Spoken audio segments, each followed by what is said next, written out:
2, 1.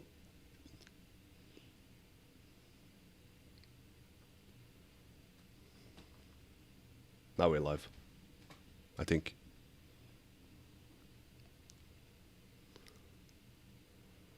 Hello, everyone. It's my big pleasure to welcome you all on this channel. You might be surprised why it's me talking in the beginning. Well, my name is Kappa. Some of you might recognize me, some of you may not. But we have a very special guest on this channel for tonight, and by no means I mean myself by that, but there's a more special guest who we have not had on this channel before, and it's no one else than the man behind the channel. Normally, it's Eirik Holdal, the guy we all probably know. Like, I'm pretty sure all of you have heard about him since you're here right now. But if you haven't, well, Eirik, hello. Can you please introduce yourself for for the ones that probably don't know much about you? And how are you feeling tonight? Hello. Well, it's a pleasure to finally be live. Always some technical problems behind every podcast. There is some technical problems, and that is because I'm the one hosting it. But it's such a pleasure to actually be interviewed and not doing the interviews. Now we have double as many Trackmania journalists as we had yesterday. Now we have me and we have Kappa. So that is a nice step forward in the right direction. But hopefully that doesn't mean that Kappa is retiring from the game. But to sum it up short, I guess my name is Eirik Holdal. I do interviews in Trackmania. I do tweets in Trackmania. And the rest, I guess, people will stay tuned for, because Kappa is about to ask some juicy questions he was teasing me about. So I have no idea what to expect, but I'm up all for it. I have my drink, so if it's hard questions, I will just take a big sip and then answer it. Yeah, surely it's a good idea to be prepared with a drink or two for a podcast, because we might be live for maybe an hour, maybe even longer. Depends on how many questions we will get from the chat as well. Because if you guys wanna ask Eirik something that you probably were wondering about but didn't get the chance to ask him ever, now is the chance, and we will get to these questions probably at the end of the podcast, because I myself have a lot to ask Eirik. So, Eirik, how are you feeling right now on the other side of the table, or the other side of the microphone? Like, do you think you will be just as comfortable as answering questions as you are asking them? Well, I guess it's both yes and no, because asking questions is, at the moment, I don't feel any nerves. Going back to the first Trackmania podcast I did, then I had sort of, not even just a topic list, I had sort of the questions written out, like, Tamarillo, why did you play so good at Gamers Assembly 2015? And I didn't even care what he said after that. I just asked the next question I had. But now, once I do an interview with you, once I do an interview with anybody else, I simply just say, let's do an interview, and then I know this sort of your story, the Trackmania community, well enough to just have a conversation. So to me, I have no problems doing interviews, and I'm so shameless that I probably won't have any problems answering, because I like talking about Trackmania. I like talking about myself sometimes, so I will That's probably important. answer most questions as long as they stay mostly Trackmania related and not like once you visit me here in northern Norway. Well, as I said, like the podcast might get a bit longer. So even though this podcast is mainly going to be about Trackmania and your views about your Trackmania Yep. career and Trackmania in general, we might get to other topics as well. So you better be prepared for that. Well, let's start it out. Like, Eirik, how and when did you get to do all of this? We know you for many years. Actually, it feels like ages, but in fact, it's not been that long since you entered the scene. But like, what do you enjoy the most about what you do for Trackmania? Which moments are the most spectacular when you do all of that? So if we talk about my overall career, then I will say that, of course, the LAN events, watching yourself win the craziest grand finals we have ever had in a World Cup certainly stands out. Visiting Cerrito Cup certainly stands out. But I guess now that it's been over a year, it's over 1.5 years since the last LAN event, I guess what I enjoy most these days is simply just doing something I feel that is appreciated. That even though I don't go to LAN events, and I felt that that was the most unique thing I did, actually giving sort of the insight, giving the fans a chance to get some sort of experience being there without even being there. But now it's just doing tweets, basically doing some interviews. Like the SoftDB interview, I had a lot of people saying thanks for finally at least asking about the Riolo situation. So I guess that is what I would sum it up to, because at the moment that my Trackmania career is not as crazy as maybe it was before COVID. So yeah. Yeah, sure, but well, depends what you mean by crazy. But let's get to the beginning of your Trackmania journey. After all, like how and when, like, did you get to do all of this? Like, when did you discover Trackmania, and what was the thinking process behind not actually deciding to play the game too much, but doing what you do? Okay, so this is one of the questions I ask pretty much everybody I do interviews with. Like, how did you discover this game? And then there are so many unique stories about how they discover it. But I would say that my story is maybe one of the more unique ones, because once I was like 15, I had two guys in the class playing Trackmania. They were not the most competitive in sports, and at that time I was just caring about sports. All I wanted to do was cross-country skiing, football, handball. Computer games was basically nerds, geeks. So once I saw them playing this game instead of going out and playing soccer, being with other people who played soccer, I was like, damn, look at these idiots playing this racing game. And then 1 year later, there was bad weather in northern Norway, a bad summer. One of my friends said, let's have a small LAN party playing Trackmania. And then I discovered that this game also have this competitive feeling that I have sort of grown up with ever since I was like 2 years old. I always wanted to compete. I always wanted to be better. And then I started with noobs. I was a noob myself. But after like 1 month, I had simply played too much for them to even want to play with me anymore. So I got hooked instantly once I actually tested a game. But from the first experience, it was simply just, what are they doing? Why are they playing computer games? Why are they not outside in the beautiful northern Norwegian nature? So I guess it's sort of random that I'm here, and I shouldn't not have been here, judging by the first experience. Oh, that's interesting, because so you think the fact that you're now stick to esports, or like people who play video games in general, is because of bad weather. That's what you're trying to say. Yeah, I guess all comes down to that one day once two of my friends said that, okay, let's try this, let's just have some fun together, and then I said, sure, why not? And after that, I played Trackmania, but I have not played any other games, so I guess I have still that same vision about other games. Yeah. I'm too stubborn to even test other games because I think I won't like them, but I guess the story tells that once I actually test something and give them a chance, then I would enjoy it. But bad Norwegian weather is not only bad because you know it's a happy story after all, me joining Trackmania, at least from my point of view.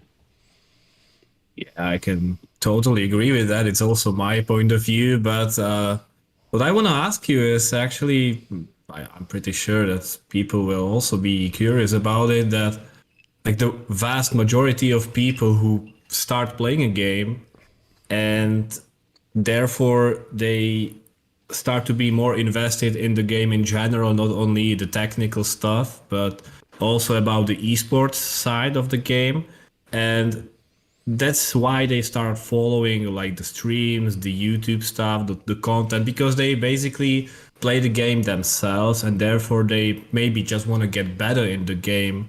So they start following the people who are better than them and try to like digest some tips and tricks, or just want to see how it's done. But you decided eventually that you don't want to play the game anymore. Instead of that, you decided to basically watch it and report it.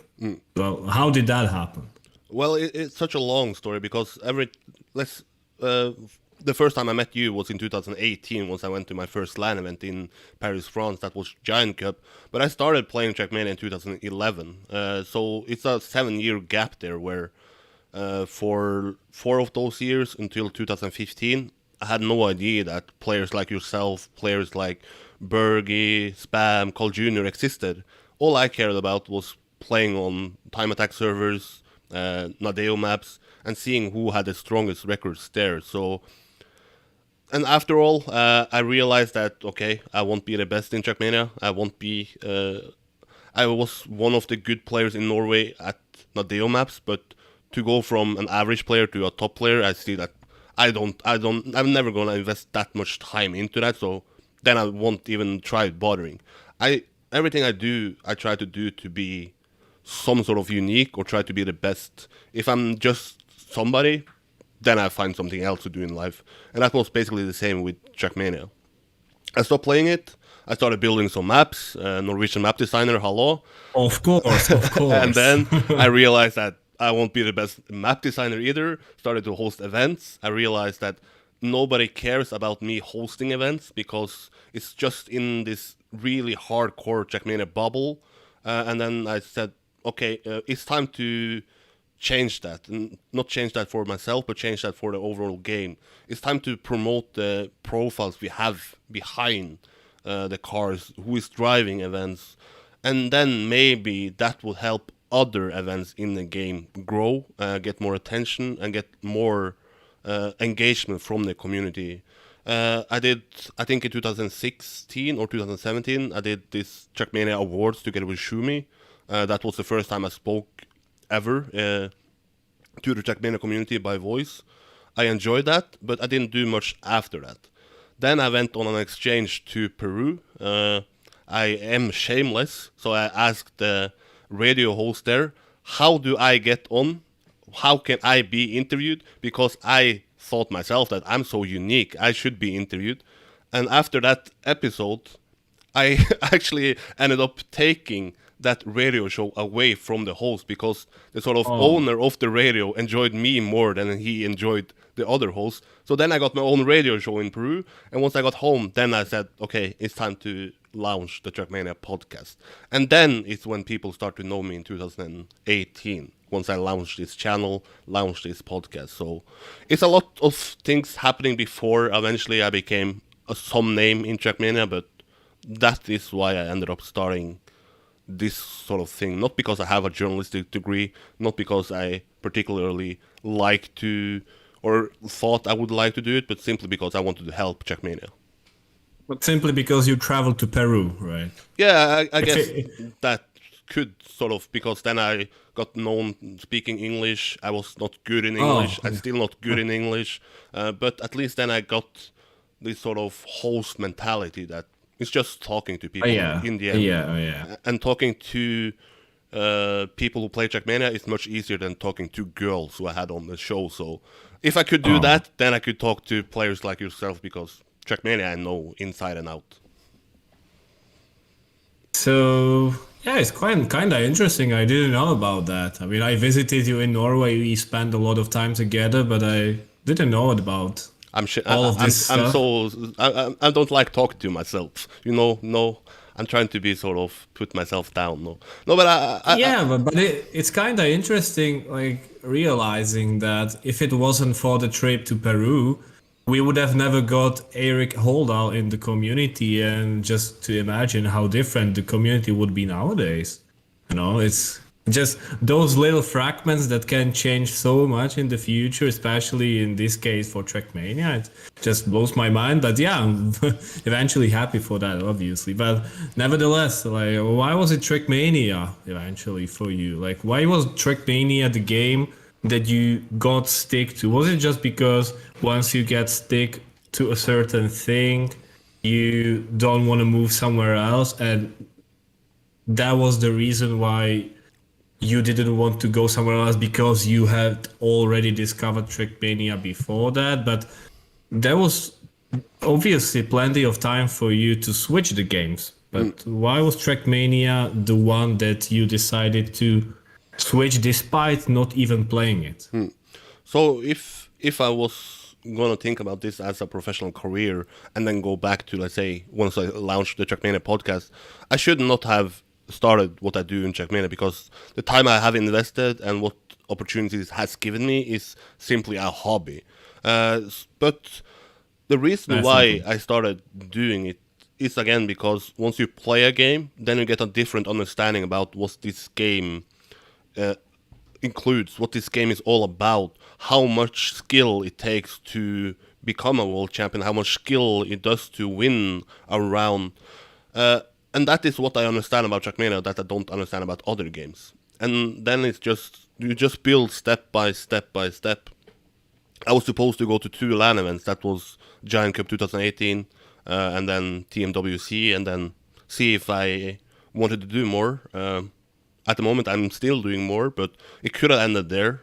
So it never have been a goal already from a launch, the sort of first Trackmania podcast, to say that, okay, in 2021, I will still do this. I will still have uploaded 500 videos, done 300 interviews. So it's simply just building step by step, taking month by month. I have been pretty honest ever since before Lyon last year that I don't know how long I will be around, but as long as I enjoy it, as long as it seems to at least the game is moving forward, then I will be around. So I guess the biggest change from 2018 until today is that I realized that this will never be, or never is wrong, but it's unlikely that this will be my job that puts money on or puts foods on the table. So, but yeah, why it's Trackmania is simply because I have a feeling about it. I have played it myself. I have an understanding about what it actually means to become good at something, and that is why, I mean, football-wise, is the biggest sport in the world because everybody plays it as a kid,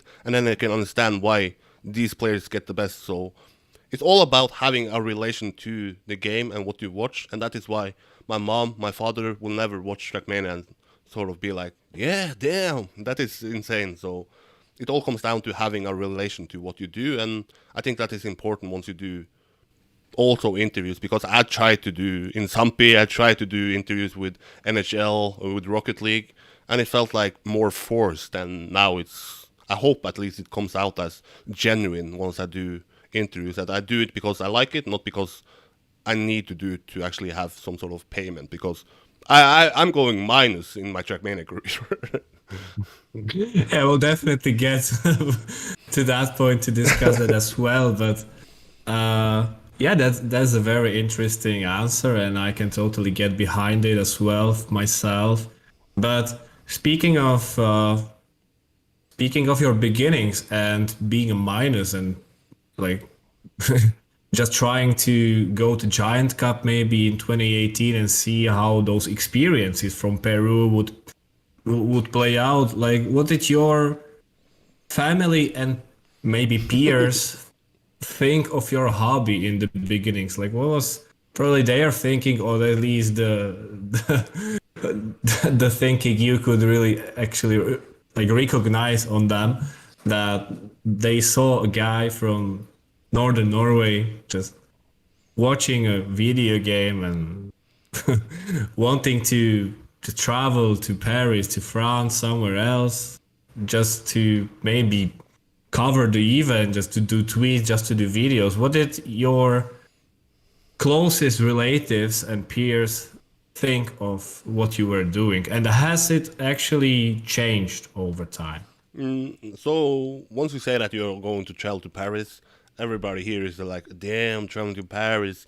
And then you say like, oh, it's actually from work. Then there's like, damn, that's actually also cool. But once you say that it's not actually work, it's something that I spend all of my holiday money, because I was still a student. So all the money I saved in the student holiday or worked up, I spend on those 2 trips.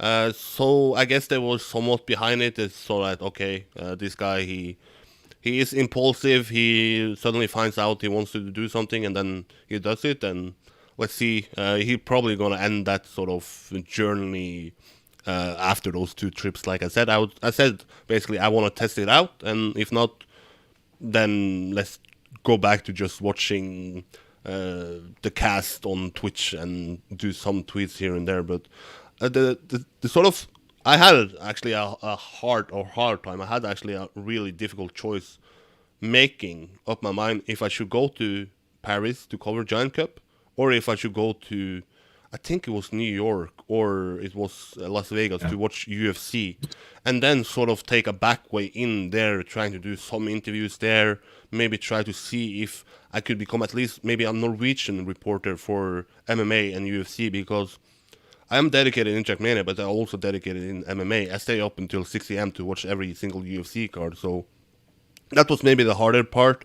But then again, I felt that over the months I had doing interviews in Trackmania, I felt that people appreciated that actually someone is doing that, and then I was like, let's try. But I guess most people were like, damn, he's in Paris. I posted it on Instagram, damn, he's in Paris. So it's sort of a bucket list goal for Norwegian people and I guess overall European people to visit Paris. But now I have visited Paris enough, even though it's been so long now that I actually miss it. But I hope that in the future will be some other events than just in Paris. But at least the first events was really, really cool. Yeah, you're speaking about Norwegian craving to visit Paris, but I'm not necessarily asking about that. Like I'm asking about the stuff you were planning to do and you were actually doing. Has the opinion and the view of your closest relatives and your friends changed over what you do over time? Or is it still like, okay, this guy is going to Paris, it's cool, we all want to go there, but we are just stuck over the northern, like the Arctic cycle, you know? So has it changed that they may recognize nowadays that you're actually doing something that you might be actually appreciated by not just a small amount of people, you know, because certainly, at least for I mean, it's not only for the hardcore circle of fans of Trackmania. I mean, your name has been circling around on like bigger channels already, or at least you've brought bigger names to your channel. So, does it change the opinion of your closest relatives or your family or Mats Eliasen or something like that, you know, to not only see what you do as a trip to Paris, to the place where every Norwegian craves to go, but is it actually something that people can see that what you do is appreciated by people who are in the same community as you are? Well, if you ask that question, then I would actually say that the people who don't really understand what I do, they think that what I do is actually bigger than what I do, because I get recognized. I put it out on every time I win the community person of the year. I put it on my personal Facebook. I write it in Norwegian, I write it in English, and then they're like, damn, he's actually doing so much, he's doing something unique, he's doing something that nobody else in my friend list is doing. So they actually think it's really cool. I get that like every time I meet them. But once you maybe ask about my closest family, who knows maybe more about what I do, that I don't earn big bucks doing this, I don't necessarily have a big future in what I do, that this is more of a hobby, then they are more like, okay, we understand that you want to combine it with a trip. You want to combine it with helping out a community that you like. We know that I'm not maybe interviewing players. I'm interviewing players and friends, because once I go there, I'm not just a journalist who get ignored. I feel like I'm a guy, a Trackmania profile who comes there and is included into the community. So to me, it's also Definitely. just to sort of get more motivation to do what I do and to feel that you are part of a community, part of something. And that is essentially, I think, comes down to the human level itself, that you just want to be part of something. And once you are part of something, you want to help that even more. So the overall feeling from, let's say, the parents who now send their kids to my esport room, they are like, yeah, it's so crazy that you do what you do. I posted an overtake interview. They're like, damn, go, man. But I guess Mats Eliasen and my family and friends, they're like, okay, we know that you do what you do, but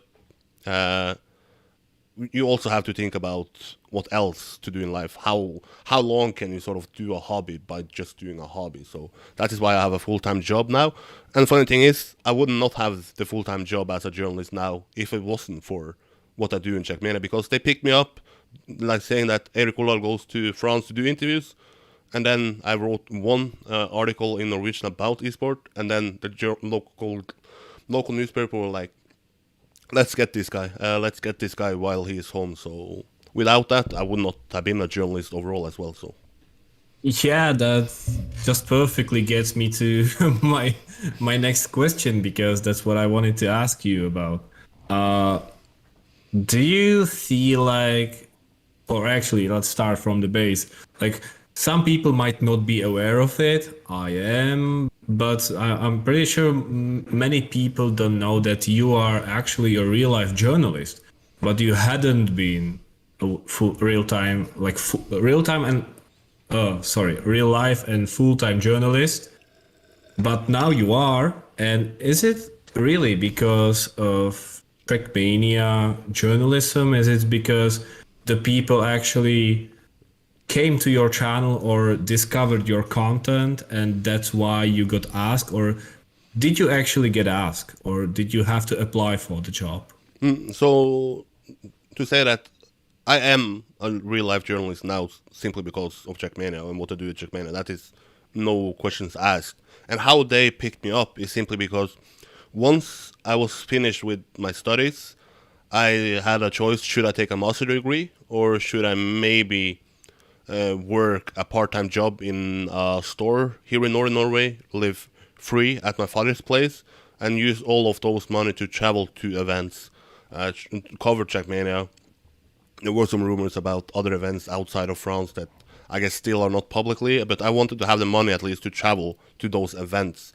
And once I was standing there in the cashier, once you sort of buy the groceries, buy what you want to do, then one of the journalists, who also was a mother of a girl who was in my class, came in and was like, "Oh, you're home. Why are you home?" And then I explained to her, "Yeah, I'm home simply because I want to travel out. So I'm not home to be home. I'm home to do something else." And then she was like, "Okay, that is something we can do in the local newspaper. Try to make a story about it because not everybody from here do what you do." And then it wasn't much after that. I went once more after Lyon to sort of sum up how my trip in Lyon was, how busy my days was.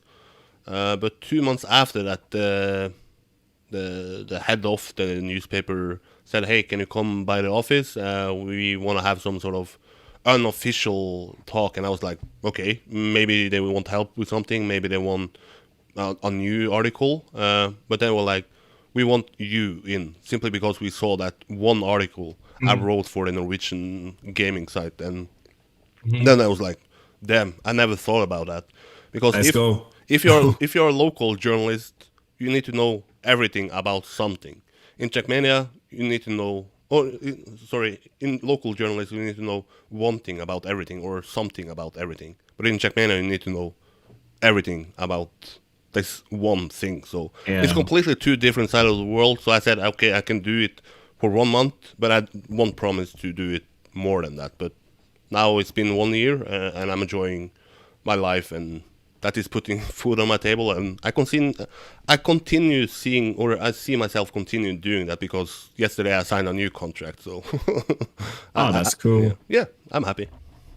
Yeah, so do you feel like the experience with what you've done in Trackmania overall, like with all the years of just reporting and tweeting stuff out and being the only Trackmania journalist and being so enthusiastic about it, do you feel like it has given you something that you can actually use for the real life journalism?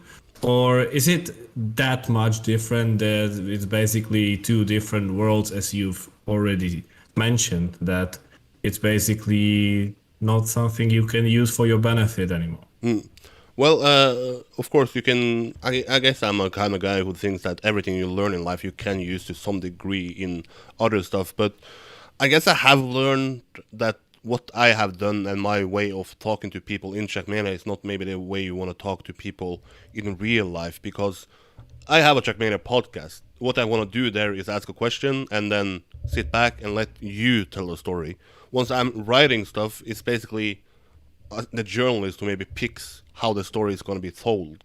So sometimes, or the first weeks, I ended up with doing maybe 2 hours interviews, and essentially I could have done that interview in 15 minutes because I knew what I wanted to write about. I knew why they was sort of aimed towards the news, why they were relevant for the news. But instead, I would just sit down, talk with them for 2 hours about everything and anything. But that is not the style anymore in my local journalistic style. I know why I go out to meet that company. I know that maybe it's because they have hired someone new, maybe because they have the best years they had, maybe it's because COVID has made them quit people, and then you just simply go there and ask about that. But in Trackmania, it's still about letting the people tell their story. Maybe less so with the Trackmania Live, because then you are invited on only to speak about Trackmania Grand League, Trackmania Grand League finals. But overall, the approach is really different. But the confidence is still there, because I guess I have more confidence doing what I do because I have done something nobody else has done in a language that I still don't feel really comfortable about speaking. But now I can do it local journalism in my native language. Then I can actually express myself in the way I really want and how I really feel and what I really want to ask about. Sometimes that might be a problem because of the level of my English and my vocabulary, I guess. Yeah. So you really do enjoy it, and do you actually enjoy it doing as much as you do covering Trackmania, let's say? Overall, no, but in some cases, yes. Because what you have to understand, local journalists, the newspaper, we have 3 journalists, and we have to cover everything that happens. Some days are, of course, then not going to be about a topic that you are passionate about, but you know that some of the readers, some of the people who actually pay for my bill, they are going to be passionate about it. So you have to go in there, do your job, act professional. But in Trackmania, every time I boot it up, I know that I'm going to talk about something I enjoy. So, but that is also the case in some of the interviews I do. I can get to visit factories before everybody else visits factories. I get to go inside of stuff that nobody else can go inside of. So that is what I really enjoy more and more, getting to see why the hometown of mine is actually going around. Why are the money generating around here? Why could I grow up here? So I enjoy it more than I thought I would, and that is by far. So I feel like what you're trying to express is that the joyous thing you're getting from being a journalist in your hometown is actually having the privilege to get to know everything important that's very relevant in your hometown. But on the other hand, or on the other side, when you cover Trackmania, it's because you love the game. Yeah. Right? Yeah. It's not about the journalism in itself, but it's about just getting to know your hometown better, and that you actually care about it. But we can probably say the same about Trackmania, can't we? Yep. Yeah. So, Eirik, do you actually follow other esports, or did you actually used to follow other esports? Because nowadays, since you are employed, like big time, so I'm pretty sure your spare time has really diminished, in some sense at least. So, do you still, or have you ever followed other esports in the scale that you follow Trackmania, or at least comparable to it? In the same scale, no. Comparable, no. Because how much I have followed Trackmania is maybe to some degree unhealthy. Because once I was a student, I of course studied, but I had sort of a class where you could pick your own sort of. You could be your own teacher if you wanted. You don't have to go to lectures.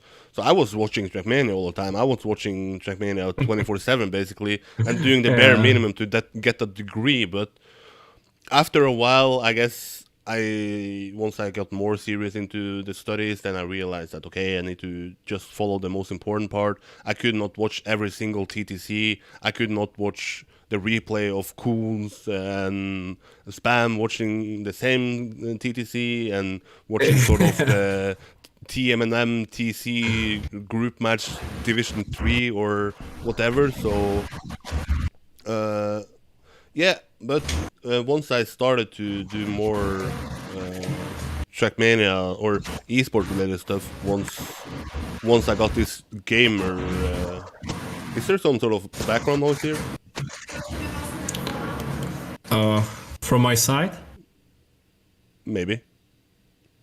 Oh Jesus, might be my flatmate, but Okay, she's very loud. I was just thinking probably. if I had some sort of fan open or browser open, but yeah. It could be a fan. I have a fan turned No, on, but not a I'll fan, turn like it off. 1 second. Yeah, fan was the wrong. That's a Norwegian word. Let's see if it's better now. Yeah, like I said, the fan is a Norwegian word. What do you call it? Like a browser or like a tab? A tab is the English word. Like I had a tab open. We call it a ventilator. Like once you have a Facebook and then you have a Twitter and then you have like a Discord, like all of these open, then a tab, right? And the fan is the English word for that, so no Norwegian word for that. But yeah. Okay, so was it the problem? No. Was it now? Is it now? Now it's fixed, yeah. Yeah, but she's not talking anyway, so we don't really know what the problem really was. So. No problem. But yeah, okay.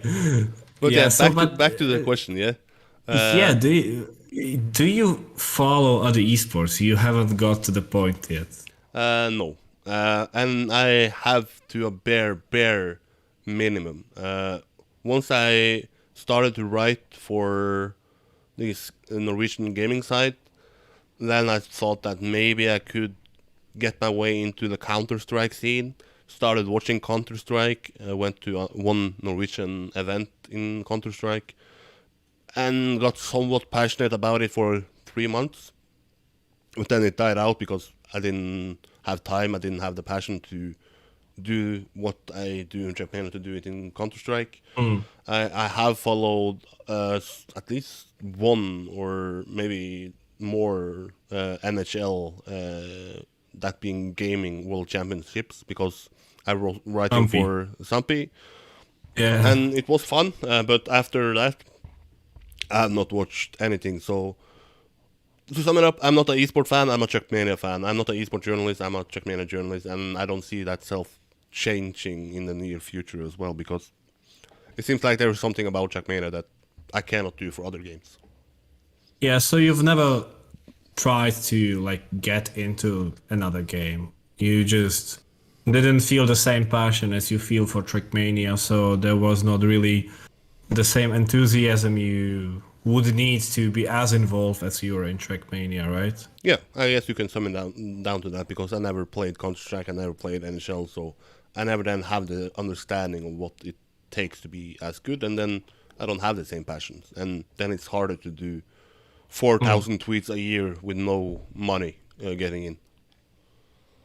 But to get back to one of the answers you gave me a bit earlier, you said that the passion you have for Trackmania might be simply because you discovered it at one point, and that's how you just get stick to certain stuff. So do you think that if you were to play NHL 07, let's say, and spend a lot of time playing it with your mates, that you would be stick with NHL nowadays? Yeah, 100%. That is a really likely scenario. If I had a lot of close friends who I also played sports with, and then saying that, okay, tonight we're gonna chill with CSGO, then I might get hooked by CSGO. But I'm now 27, I'm not 15 anymore, so I guess it's harder to get hooked, because also now I don't have time. I barely have time for Trackmania, so I don't have time to sit down and play and discover other games, and I don't want to discover other games because I know how passionate I can be about stuff, and that can go then out of that can infect my professional career in the real life jobs that I have. So I don't see that changing, but it could have been a likely scenario that I could have covered other games. Yeah, that's definitely interesting to hear. But on the other hand, it's also not a compliment for Trackmania because from what you just said, that means that Trackmania might not be as interesting for you, but it's simply the fact that you discovered it that early and that you got hooked to it, and that's why you're still around, just because once you get like hooked with something, you don't want to switch to anything else. Yeah. So I mean, I'm not complaining. We all appreciate you, but it's just interesting to realize the fact that if it was another game back then that you guys played with your mates, you could be doing the same stuff you're doing right now in Trackmania, but just in another game. Yeah. 100%. Yeah, okay.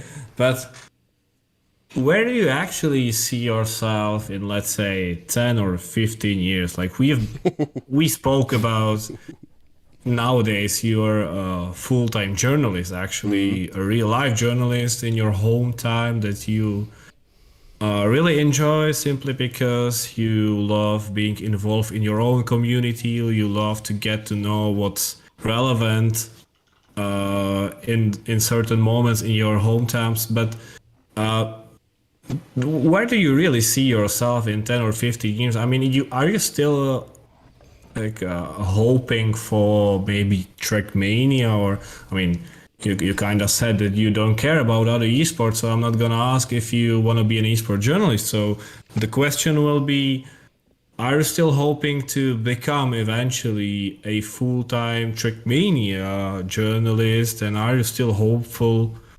I mean, you already said that you are positive about the direction Trackmania is going right now, but yeah, where do you see yourself in 10, 15 years? So I'm former Trackmania betting league champion. Sometimes I put the bet on what I think is likely to happen, and sometimes I bet with my heart. And if I'm bet with what is likely to happen, I see myself working with project management or real life journalistic stuff in Norway. If I'm to bet with my heart, then what I do every day, or maybe not every day anymore, but what I do in Trackmania over the whole year is simply because I want a chance to be the Trackmania journalist, to be the guy who is able to live off this full time if this game blows up. Because I know that if this game becomes mainstream, and then I will try to be a journalist, then it's harder for me to come inside this bubble that I'm inside now. Then it would be like, okay, do you have a degree in journalistic? No. Do you speak perfect English? No. Do you have a former experience playing as a top player? No. So the reason why I do what I do is, of course, to help the community, but also to be ahead of a potential hype train, or what do you want to say, before this game can become something. Because I think if this game becomes big, then at least I hope I will not be forgotten. Then I hope that I will still have the connection I have, and then I could get some unique stuff that is valuable for someone who wants to cover Trackmania. Because I feel that my network in Trackmania is, if not unmatched, it's at least one of the strongest networks you have. So is this still plan A? Is this your main focus No. or the ideal scenario? I'm not saying like your main focus, but the ideal scenario is still for yourself. Like in 10 years, you are being a full-time Trackmania journalist. Am I wrong? I guess you are sadly wrong asking that today. If you ask me that 2 months after or 1 month after the release last year, then I would probably say that that was my main goal. But things have changed. I have maybe burned some bridges. I have maybe discovered that there are other stuff in life going on. I really like working as a project leader. That is what I am having a degree in. I have a degree in tourism as well. So I try to combine those, and I guess that is also more healthy for myself to not be so reliant on one game. And once you are reliant on one game, uh, people who know Trackmania know that then you're basically reliant on what Hillis does, what the decisions Ubisoft Ondeo does.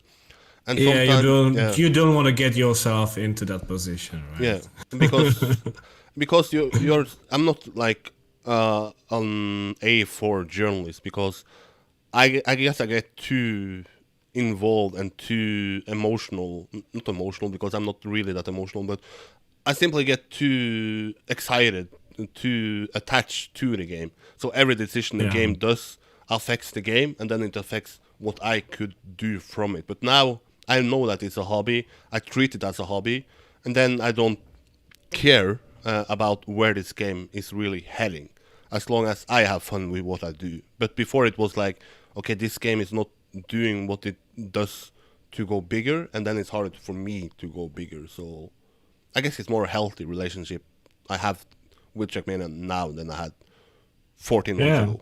Yeah.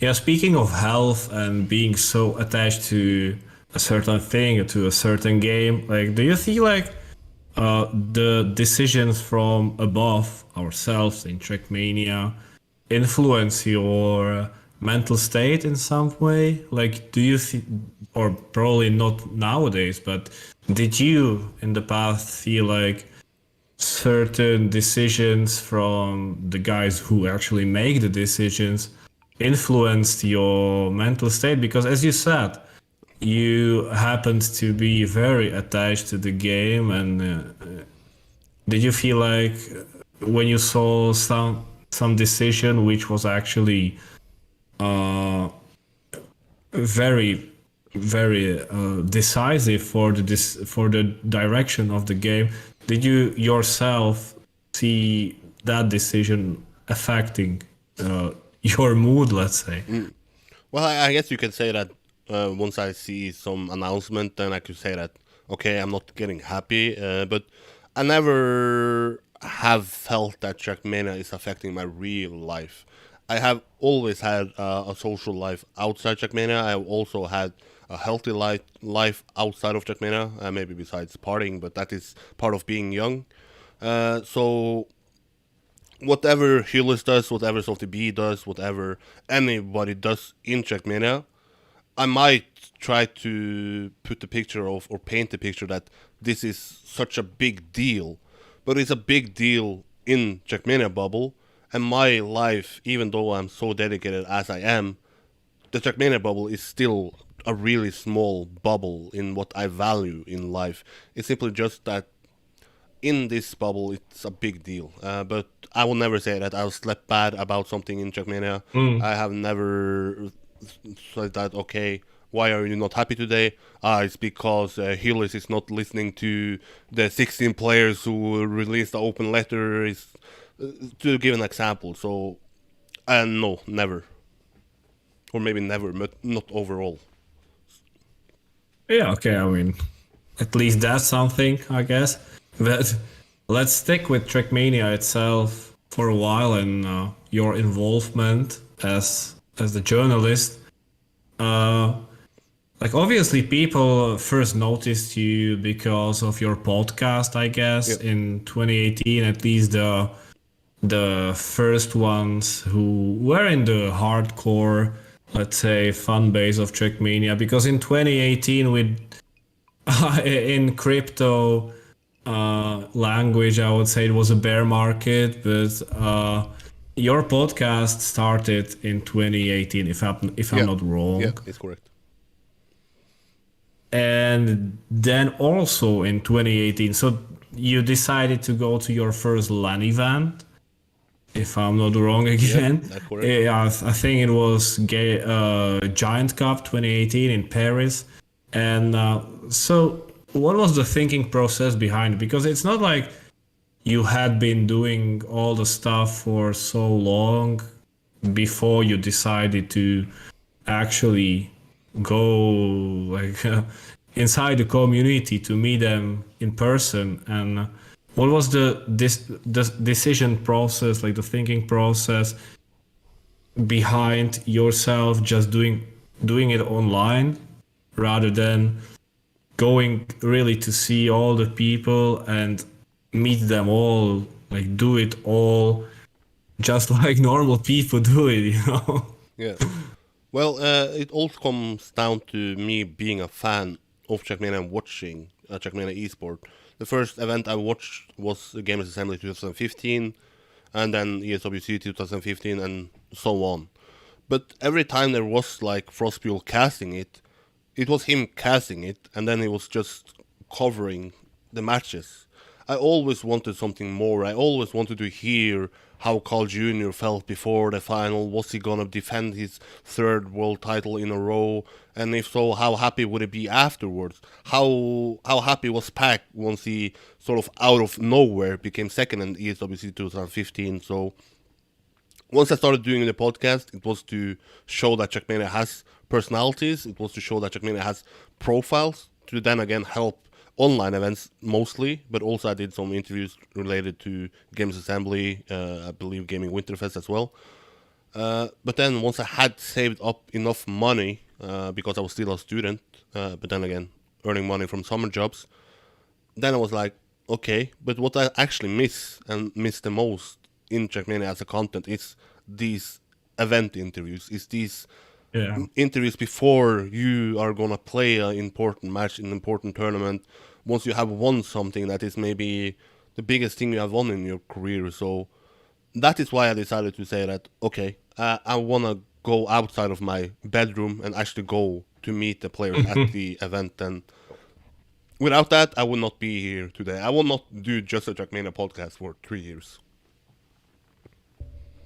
Yeah, also that's interesting, because at least I know that for the most of it, you are paying all of that for yourself. You have to go minus, you have to sacrifice, let's say, a vacation to Greece or to Spain or somewhere else, because you, especially like 3 years ago, nowadays, obviously, you are employed, you have a full-time job, so you might have a bit more spare money, but say 2018 you were still a student, if I'm not mistaken, and you had to do a lot of sacrifice that just demonstrates your enthusiasm of the game, which I really admire. But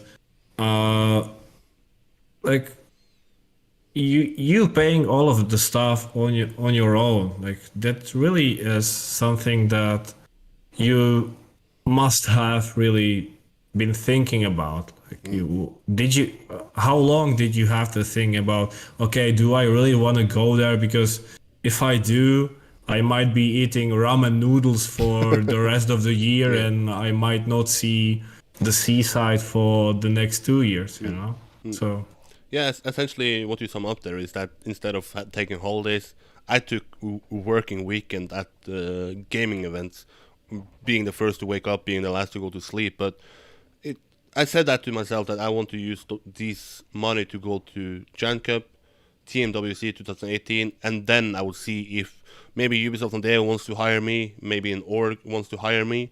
If not, I would not have been here. If nobody came in after TMWC to say that, okay, we actually want to help out with what you do, I would not be here. And luckily, it was a perfect storm, because at the 2 events I was at, we still had Team Sampi in.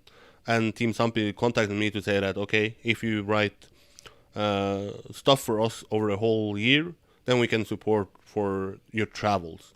So that is why I ended up going to Gaming Winterfest 2019.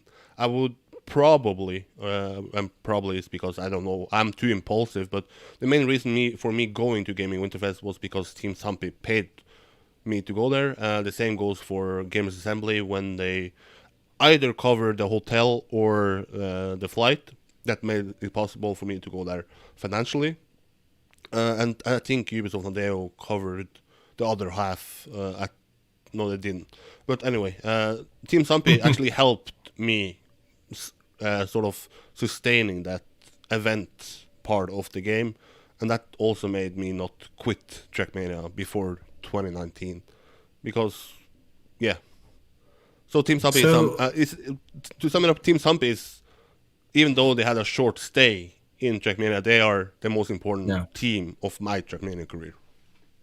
Yeah, of course, maybe I could say the same, but speaking of that, like nowadays you have a full-time job, you probably have better like better money on your account, and you might be willing to spend the money from your own nowadays. You might be lacking a bit more time, than you were used to in the past. But if we were to be positive right now, and with all the COVID stuff happening around the whole globe, if, let's say, Trackmania events start happening again in 2022, will you be still going to all of the stuff like you mentioned, Gaming Winterfest, which you implied wasn't really your main focus, main event you wanted to go to, but would you be now going to more events because you probably have more funds to do so, or is it just like you still want to stick to the main events, even if it's only the biggest ones? Do you feel like the fact that now you are a bit more stable financially, let's say, makes it more affordable for you to go to everything, or has your opinion or your stance on, okay, I want to cover everything, I want to have the point of view of every winner of every single tournament changed? Or have you changed actually throughout the whole period you've been to Trackmania? Well, I guess I have changed, and that is maybe a bigger topic that we could touch upon. But going to the events part of it, I will not pay for myself going to the Giant Cup comes back, Gaming Winterfest comes back. I will not pay everything there. I will put pressure on Ubisoft and Deo and say what I do for the game is essentially helping your game. It's helping the game more than it helps myself, so why should I be the one covering it? And they have been helping me with some part of the Lyon trip. I believe they paid 1/5 of that. They paid everything for TMGL beta season. So I would need help. I would put, like I did in Lyon, I said to Eiriks that if you want a journalist there to actually cover the game that you have a player in, then you need to help me. And I believe I got 3 different orgs actually helping me, Noravin, Knights, and then M&M Gaming. Okay. And then I also released a YouTube video saying, is 2020 my last year? Because once I stopped going to events, then I believe I will stop doing Trackmania. And then my Patreon went from 3 Patreons to 25 Patreons. So I was one of them. Yeah, exactly. So thanks to you, thanks to everybody, and people are still sticking around even though I'm not going to events. So, but to sum up the question, if I want to go to events, I will only go to the biggest event. I will only maybe go to the World Championship and Serrator Cup, because Serrator Cup was the last event I paid everything myself for. I had a hard time. Essentially 7 days before Serrator Cup 2019, I was like, should I go there or should I stop what I do in Trackmania? Because you start to sound like a certain Canadian guy who picks just the 2 biggest tournaments every year. So let's say Gamers Assembly is not big enough for you to go there anymore. Yeah, it's somewhat true, because it's also more expensive to travel there than to maybe That's true. part. And what you essentially get back from it is $2 on YouTube, and then maybe some recognition. But what I do, yeah, of course, but that also really brings me back to the former question I had. Like, you definitely have changed, right, throughout the 3 years you've been into Trackmania. So in the beginning, you were willing to go everywhere. Obviously, the help from Team Sampi helps you in the first stages, but I still felt like you really wanted to go everywhere possible. But so do you think if there was a certain organizations, or you mentioned that at certain point 3 organizations supported you for one event, that if there is an organization that would support you for an event, no matter how small it is, you would go there still? Yeah. In 2022. Yeah. I think so. But that also, how would it collide with? I believe I have 5 weeks of holiday in the newspaper, so I will have to combine it with that. But if it doesn't affect anything else, I would go there if it's not a financially burden from me. But to sort of sum up, if I have changed, and I guess I have, but I also think that the situation overall has changed more than I have personally changed, because what I did in 2018 was I went into something nobody else has done, and then it was sort of undiscovered territory. It was like, how much can what you do as a Trackmania journalist bring to you? But now I have been at so many events, I know what I can expect from it. I know that I have not gotten big career opportunities from it. So Yeah. going from 0 events to 1 event is a big step, because then you actually get your face out there, you get your name out there. Going from 1 event to 2 events, then you are like, okay, he is actually a guy who is there often. But going from 7 events to 8 events, then people are like, oh, it's just Eirik Holdal being here again. It's nothing new. So I expect less of waves, sort of less sort of uh, stuff back from going to events now, because I have an established role in Trackmania, and I don't see that being changed by Gaming Winterfest 2022. But maybe and hopefully it will be changed by maybe bringing some unique back footage of backstage footage from Serrator Cup. Maybe being the guy who is able to interview him. Maybe interviewing the winner at the cup, because that event is bigger than Trackmania, but all the other events is just the Trackmania community. But I would go there if to all the events if I get paid. Yeah, okay, fair enough. I actually am going to ask you my probably favorite question I wanted to ask you, and I'm sure many people will appreciate it as well, is at least the players who played on the competitive scene, is that don't you sometimes, when you're at an event, don't you sometimes regret that you're not there as the viewer, as just a part of the crowd, as someone who can enjoy the experience as a whole, but instead of that, you just probably hold the camera and focus on the best possible picture at the certain moment, but you probably can't enjoy the most spectacular moments of the tournaments because you are way too focused on the content you create for your channel and for yourself. So don't you sometimes regret it that obviously your objective when you're booking your flights to an event is to do the content creation, but once you're there, obviously when such a heated moment happens and there's a finalist mode and stuff like that, don't you sometimes regret it? Yes, I guess if I could pick, I would pick both being there as a fan and being there as a guy who covers it at the same time. Because to be honest, my event experiences is sort of horrible, because I have to wake up the earliest, because maybe I get a pre-event interview before you guys start to warm up. And once you are playing, I have to film. And then once there is like lunch breaks, I try to talk with you, try to get some sort of insights, so I forget to eat. And then it's matches again, and then it's filming. And then the event is over. I was like, hey, do you have time for an interview? Do you have time for an interview? And then it's time to go to sleep. So essentially, sometimes I forgot to eat during the whole day. I barely able to drink because I'm so focused about if there is a crazy moment going on, I want to have it, because I know I will never forgive myself if I miss a moment I could have filmed, and instead I went to get a sandwich. So Exactly. of course, but again, that's not the objective of me going there.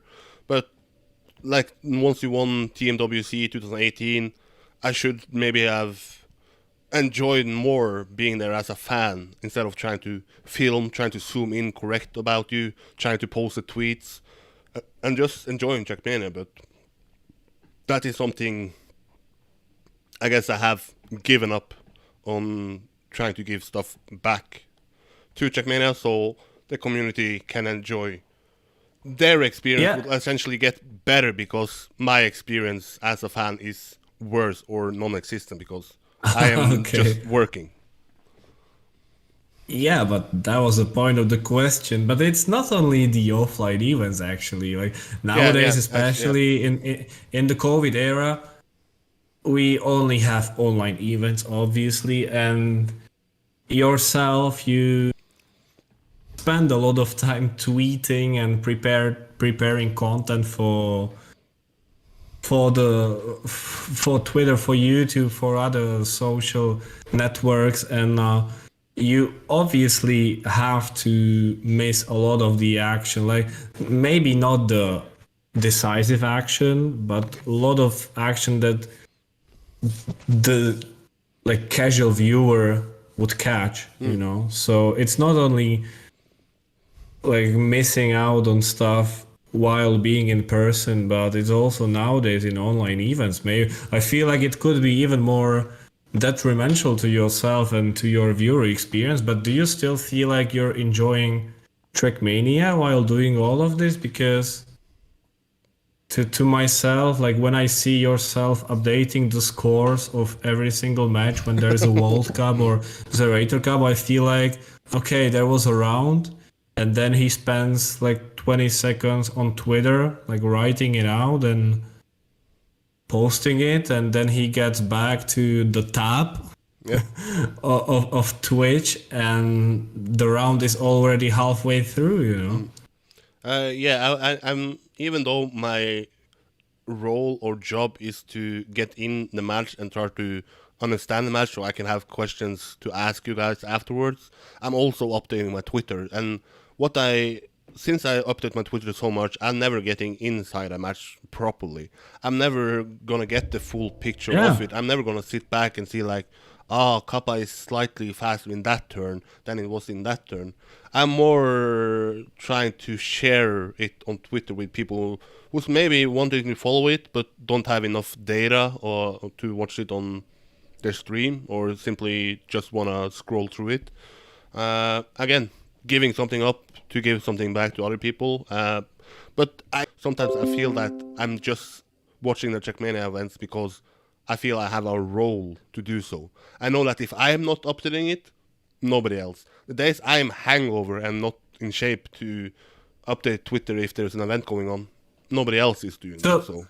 So would you actually like to have someone to take over?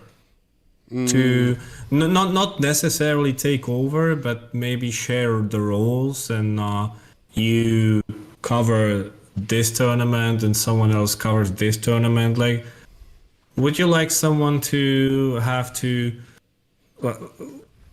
if there was someone, obviously we only have you, but from what I'm getting from you, you would also like to sometimes only chill and enjoy the event, at least in the online scenario.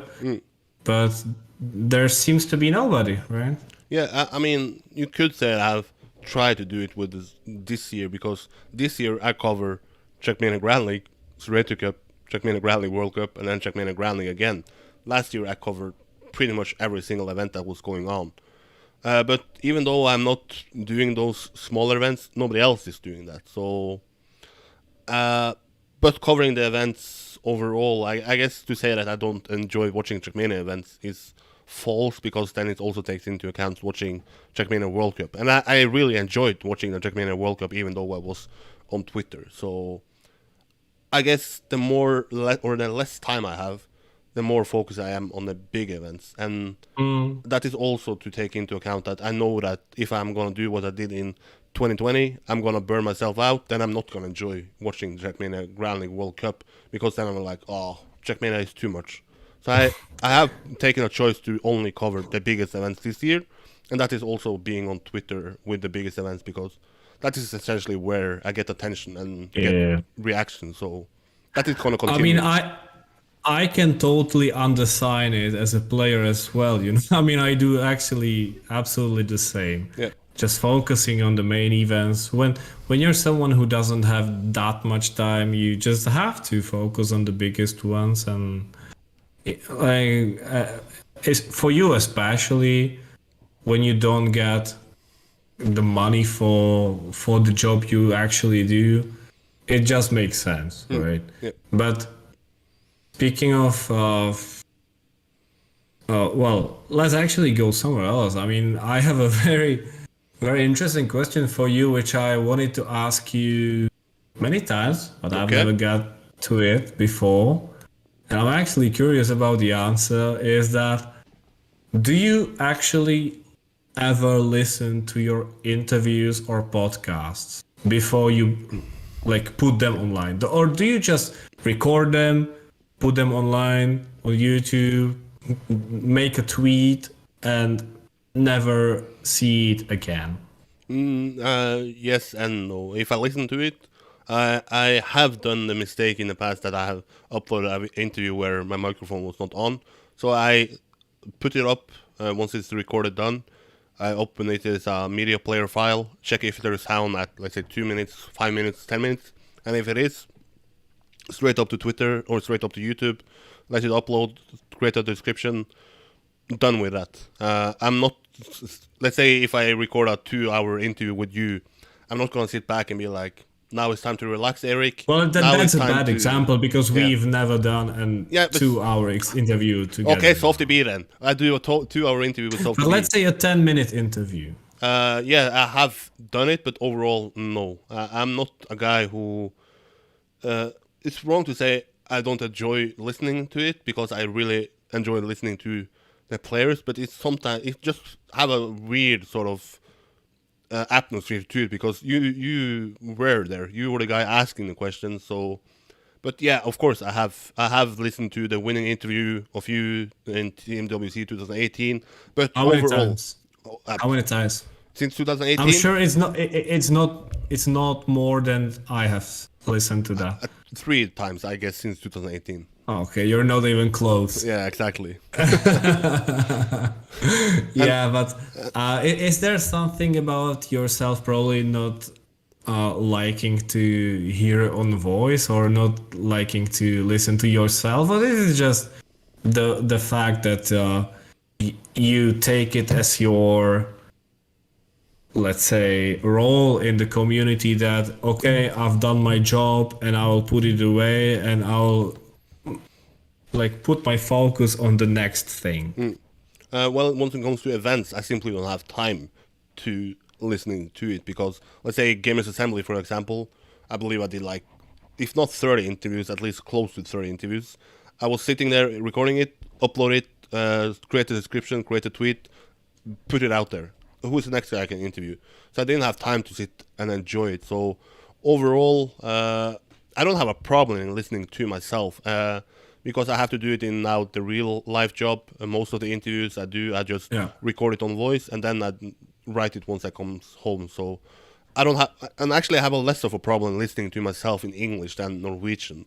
I guess it's because it's less personal, but it just feels weird, and that is why I wish someone else did more podcasts, more interviews, because then I could actually just sit back and enjoy Trackmania content, which is not matches, which is secondary content. But sitting back and now re-listen to Softy B interview is not something I'm gonna do, even though I really enjoyed doing that interview.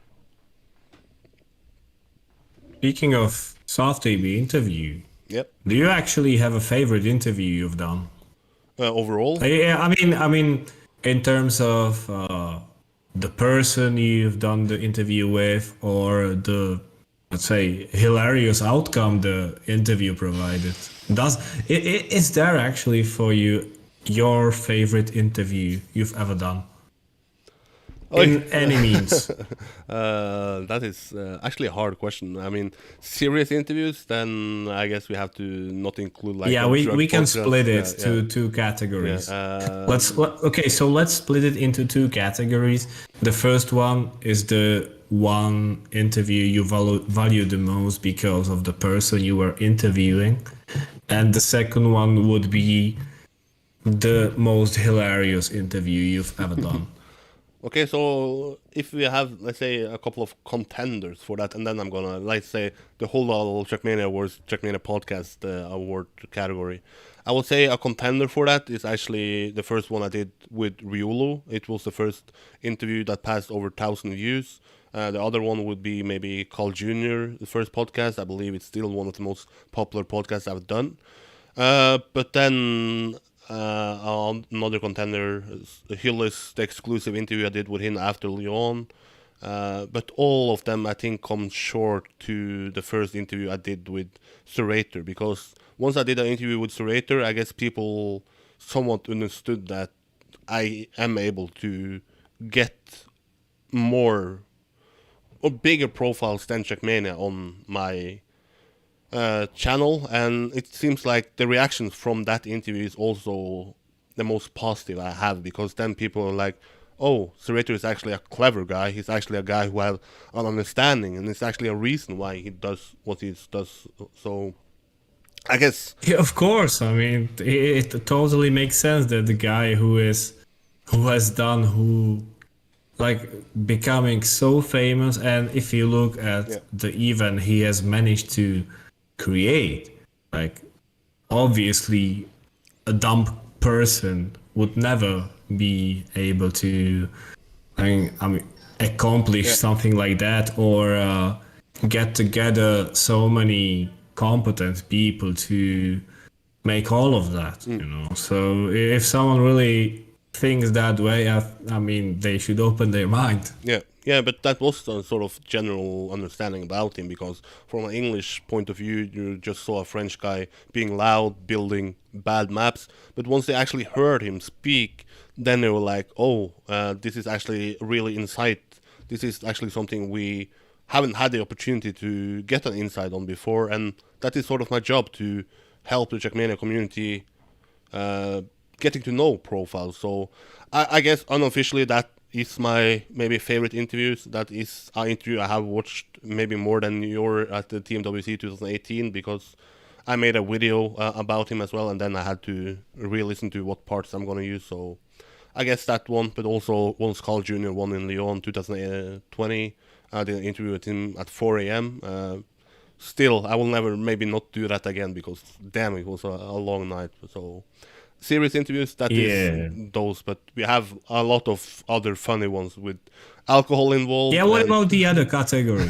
I think it comes down to first time I met the guy who is in chat, Team Scotsman, and I was lucky enough to share a bed with him afterwards. We had a crazy night out in Paris. We might get to that later. Okay. we actually might. Yeah. But essentially, just had fun. I guess it was just me and him left after Giant Cup. Went out to party with some of my friends, and then we ended up eating burgers in bed, and was like, hey, let's do a drunk podcast. And that is still the funniest thing. Once I can actually laugh at that interview, even though I'm part of that myself, and that is just to bring back good memories, to bring back a memory that is something unique for me, because at that time it was my first event, so it was the first time meeting Trackmania profiles. So hilarious. But there are also, I don't know, drunk interview with you that the people have never seen. It was deleted 2 seconds after we did it for 2 hours, and I have a couple of others like that, but it has been. But Scotty is a good pick, obviously. That's always a good pick. That is undefeated, undisputed. Yeah, but speaking of shy people, let's say like Scotty. Shy people like Scotty. Shy people like Scotty. Obviously, Kenny, it was a metaphor. Yeah. But you obviously had to make an interview with tons of people and tons of different people. Mm-hmm.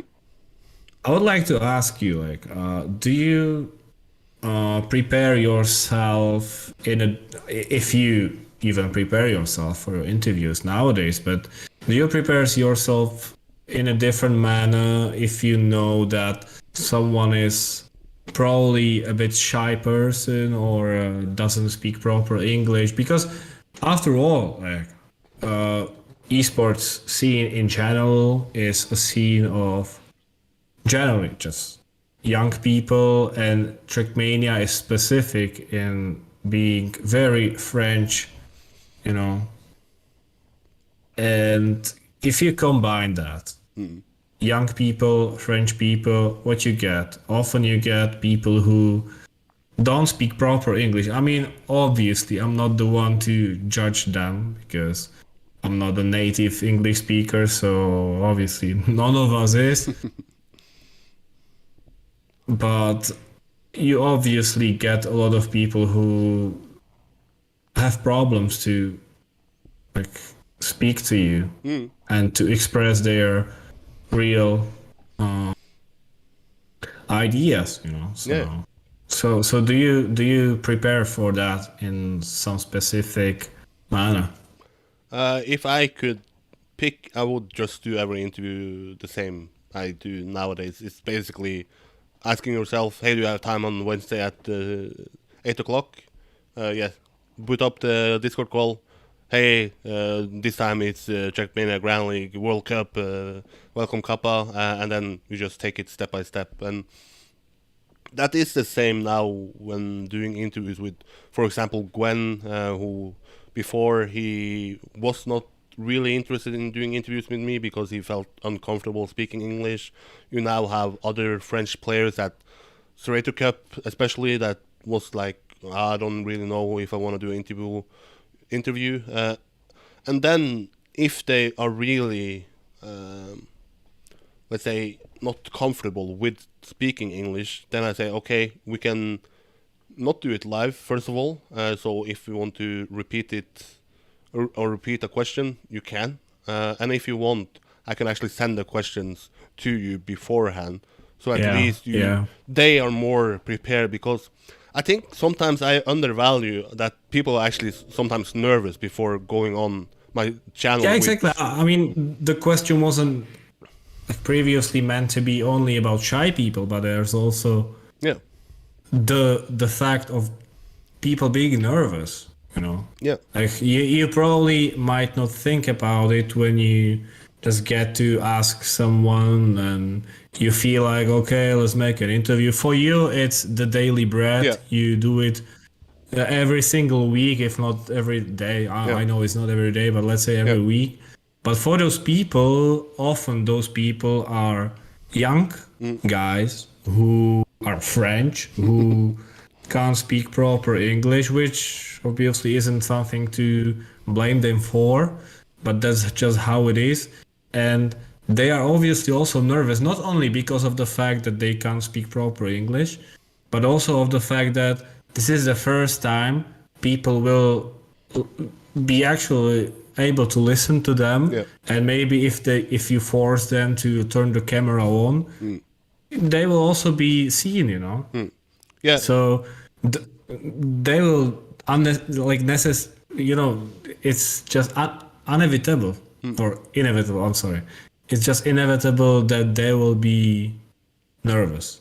At least some of them, you know. Yeah, most, or let's say over 50% of the people who are on for the first time, they say that they are to some extent nervous.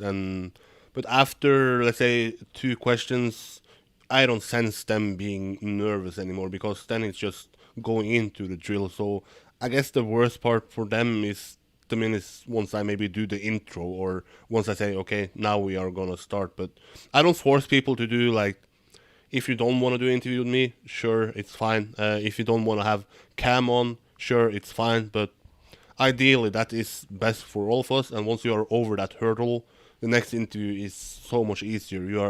You know that I'm not a guy who is out to attack you, out to sort of fish out a beef between you and another player. I'm just here to do the lightest journalistic work you can do, and that is, who are you, what do you do, and what do you expect from this event? So I mean, I obviously know that, you know, and most of the people out there know that. But imagine you're a 15-year-old guy who doesn't speak a foreign language, who has never spoken to a journalist, let's say, before, and who has never revealed his face cam to the public before, and now just because of the fact that you're interviewing him, that to me seems like it's a pre-event interview, so he's additionally nervous because there is a huge event coming up for him, so that's another reason to be nervous. So I think for people like that, it can be difficult. So Yeah, I mean, 100%. yeah. Well, I mean, we are slowly but surely getting to the end of the bottle. of the podcast, but not quite yet. Not quite yet. I still have a few more questions Sure. for you. Then I've- we'll obviously get to the question from the chat, but then I also have a special part of the podcast for you. Okay. So I'm we hyped. are not done yet. We're not done I'm yet, hyped. but we are definitely way after the half of the podcast. But I want to ask you more personal questions now. Sure. Okay, since we've been talking for quite some time already. How much time do you actually spend on your phone or laptop daily? I'm sleep 8 hours a day, or maybe 9 hours. So that means there are less than 15 hours. Let's say 14 hours on laptop and phone. I'm constantly on my phone, constantly on my laptop. Maybe let's say 13 hours, and then last year it was 15 hours. So last year scrolling, and then it was 15 hours on Twitter, because even though I was at work, standing in sort of the cashier, taking every time there was a break, check Twitter. Is there something new going on in Trackmania? I want to be the guy who's reporting on it first. So, but yeah, I am on my phone 24/7. That is obviously because I have the role I have in Trackmania, but also now because I am a journalist in real life. I want to be there, and the network I have is on my phone. So Yeah, that's why I'm asking the question anyway. unhealthy, but I'm able to live with it. I can put my phone away from a day and don't have a problem being sort of like, where is my phone? Where is my phone? Okay, another question. Sure. What are your other hobbies rather than Trackmania? So I mentioned I have a passion for watching UFC. I can stay up all night to watch that, even though I've never been in a fight myself. So maybe that takes away from... I cannot understand what it takes to be a UFC champion, but it's just something spectacular about why do you want to train so hard to go in there to fight against another guy who is also training so hard. He wants to kill you, you want to kill him. So that is the sport I watch the most, and probably the only sport I'm dedicated fan of. And then on my free time, the most I do myself as a hobby is playing disc golf, essentially frisbee for people trying to throw it in a basket. And so far I have the course record at the course I built here. I'm gonna lose it soon, but I am a decent frisbee golfer. And then besides that, I mainly try to help out the local community and find stuff to do. But disc golf, frisbee golf, and disc golf, MMA, and Trackmania are my hobbies. Yeah, I mean, I'm not surprised about that. I already knew about them. The last question of the personal ones is, how is the life above the Arctic Circle? Because some people might not be aware of that, but you're from Norway. You're from Ørnes or Stokmarknes, and yeah, but both of those towns are above the Arctic Circle, so that means when the summer comes, you never get or almost never get the night time, right? Like there are people who cut the grass or do normal stuff even 2 a.m. outside, and in opposition to that, in the winter, you basically also almost have no summer light, right? Because it's the summer sunlight. I'm sorry, the sun comes out only for like an hour or maybe 2 hours, And how's the life in such conditions? Because especially I can imagine in winter when you only get this amount of sunlight, like it can be really depressing. So how's the life there? Yeah, it can be depressing, at least for people who are not born and raised here, because this is my life. This is what I'm used to. I know that once there is winter, once there is snow, we don't see the sun for 2 to 3 months. We only have 2 hours of daylight, and that's it. And once those 2 hours are actually taking place, you are at school. So you go to school, it's dark. You go home from school, it's dark. You're out playing with your friends, it's dark. To me, it's never been a problem. I know that people I got friends with in the south of Norway, who then moved to northern Norway to study, they have said that I got depressed during winter, had no energy, and once there was summer, I had struggles to sleep because in the summer I can see the sun 24/7 for 2 months. Uh, but yeah, it's something I'm used to, but it's something I recommend everybody to try to experience, but maybe not for a long period. Maybe you can visit it Yeah. in the winter and then you can see what it's like, maybe see the northern light, and if you come here in the summer, you are hopefully lucky enough to see the midnight sun, but it might be raining as well, and then you don't see the sun. Yeah. I mean, it has to be crazy. For most of the people who follow you, they probably have never experienced anything like that. I mean, I visited you in Norway, so I experienced the above like Arctic Circle summer. So I know how it is to just wake up at 2 a.m. and feel like it's already 5 p.m., you know. So it was definitely a weird but also interesting experience. But yeah, that was it for the main part of the podcast. But now we will get to what I called a shootout. Okay. And after the shootout, we will get to the chat's questions. Okay. So it will take, let's say, 10 or 15 more minutes longer, but at this moment, I will ask you to be patient for, let's say, 1 minute because I have to go to the restroom Okay, sure. very, very, I can very entertain quickly. people. I can entertain people. Yeah, it won't be longer than 1 minute. So, Eirik, if you can speak Yeah. more about the depression of Yeah. of the Norwegian winter, Yeah. how because I know that you have very like strict restrictions about, let's say, alcohol, that you can't buy alcohol, some sort of alcohol after 3 p.m., or if I'm not mistaken, because there's this idea behind the law that you basically in the winter time you don't care what hour it is because already at 3 p.m. it's already dark outside, so it doesn't really matter if it's 3 p.m. or the midnight, right? Sure, I can talk about that. Yeah, I won't talk about that, but I guess it's time for people to send in some questions. I see some good questions from Scotty, so maybe remind Kappa about them questions. I don't know how much he have followed from that, but yeah, Gaming Winterfest 2019, using more money on a taxi trip than a plane ticket. Maybe not the best idea we had, but it was fun. Tinder radius, I can check my Tinder radius. I believe it's not 100. It's probably something around there.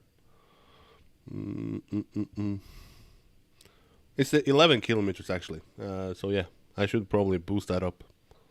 Let's see. Put it at 61.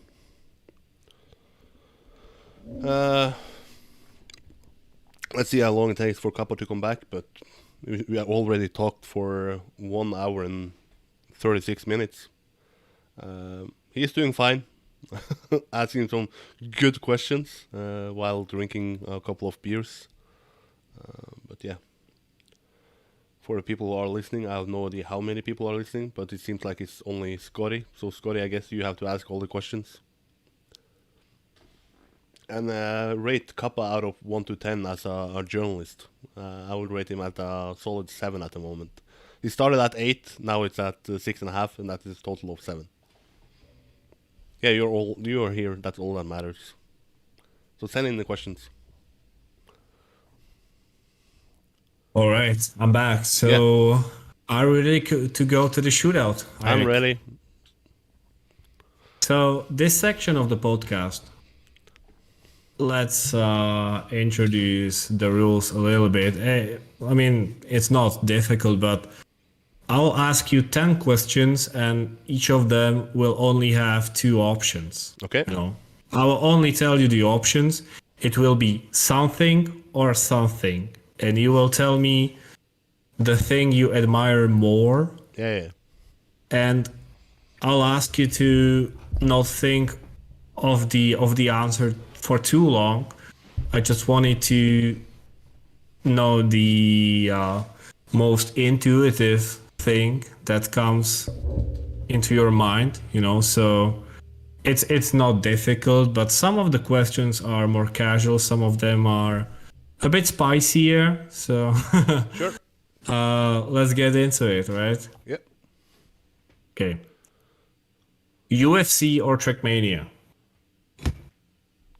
Trackmania. Am I supposed to tell more behind it, or just? I mean, if you don't do that, I will ask you anyway. So Okay, I can do it. If I had to choose watching Trackmania Grand League World Cup, let's say, and then watching a UFC card, I guess I would put Trackmania overall. But I could. The main reason why I don't like UFC so much is because it's taking place at 6 a.m. in the morning. If it was the same time. But in terms of the entertainment you get from it, in terms of the joy you have watching UFC or Trackmania, is it still Trackmania in 2021? Yeah, I would say so. Okay. At least the top events in Trackmania. But if you go to, let's say, casual UFC event and a casual Trackmania event, then it's casual UFC. So overall, I'm more fun watching UFC over the whole year, but the peaks are higher in Trackmania. Okay. The next one. Event interview or a podcast? Event interview, I would say. Why is that? Because then you are at an event, then you are able to meet people in person, and then you know that it's likely going to be something either coming up or something behind that has a major part in Trackmania. But I would probably have said podcast if I haven't talked to most of the people I want to talk to in the Trackmania community, because now I feel that I have mainly talked to the personalities I want. I have mainly gotten their story out there. So an event interview in the future is going to be more interesting than a Trackmania podcast for me in the future.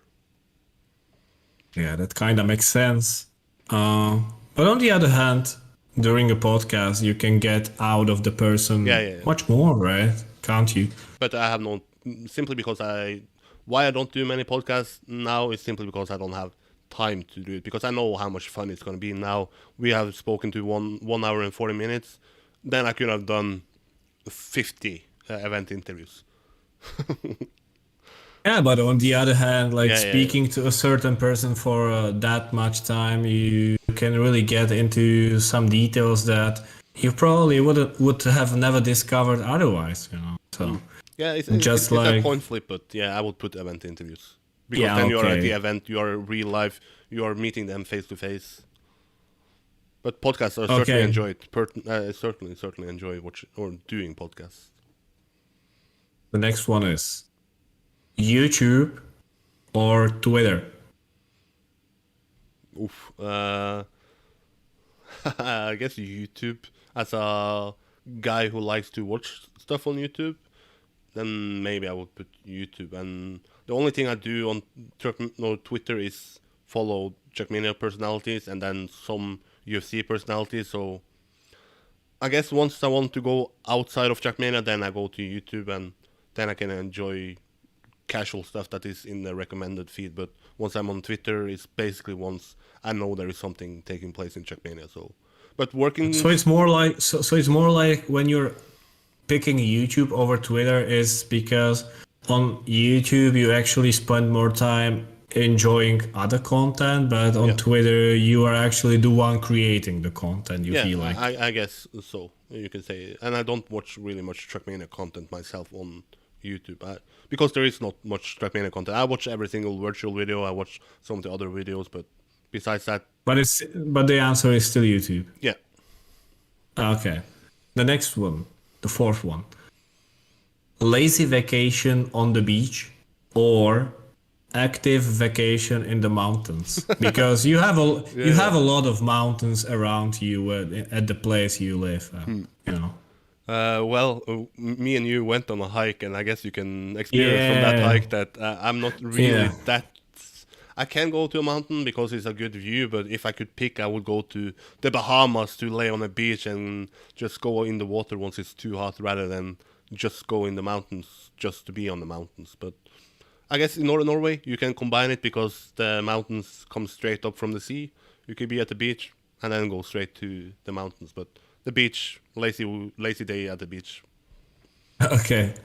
I mean, I can only undersign it on that one, but let's get to the other one, which is somewhat correlated, but it stays like going for a hike or drinking with friends in a pub. Drinking with friends in a pub.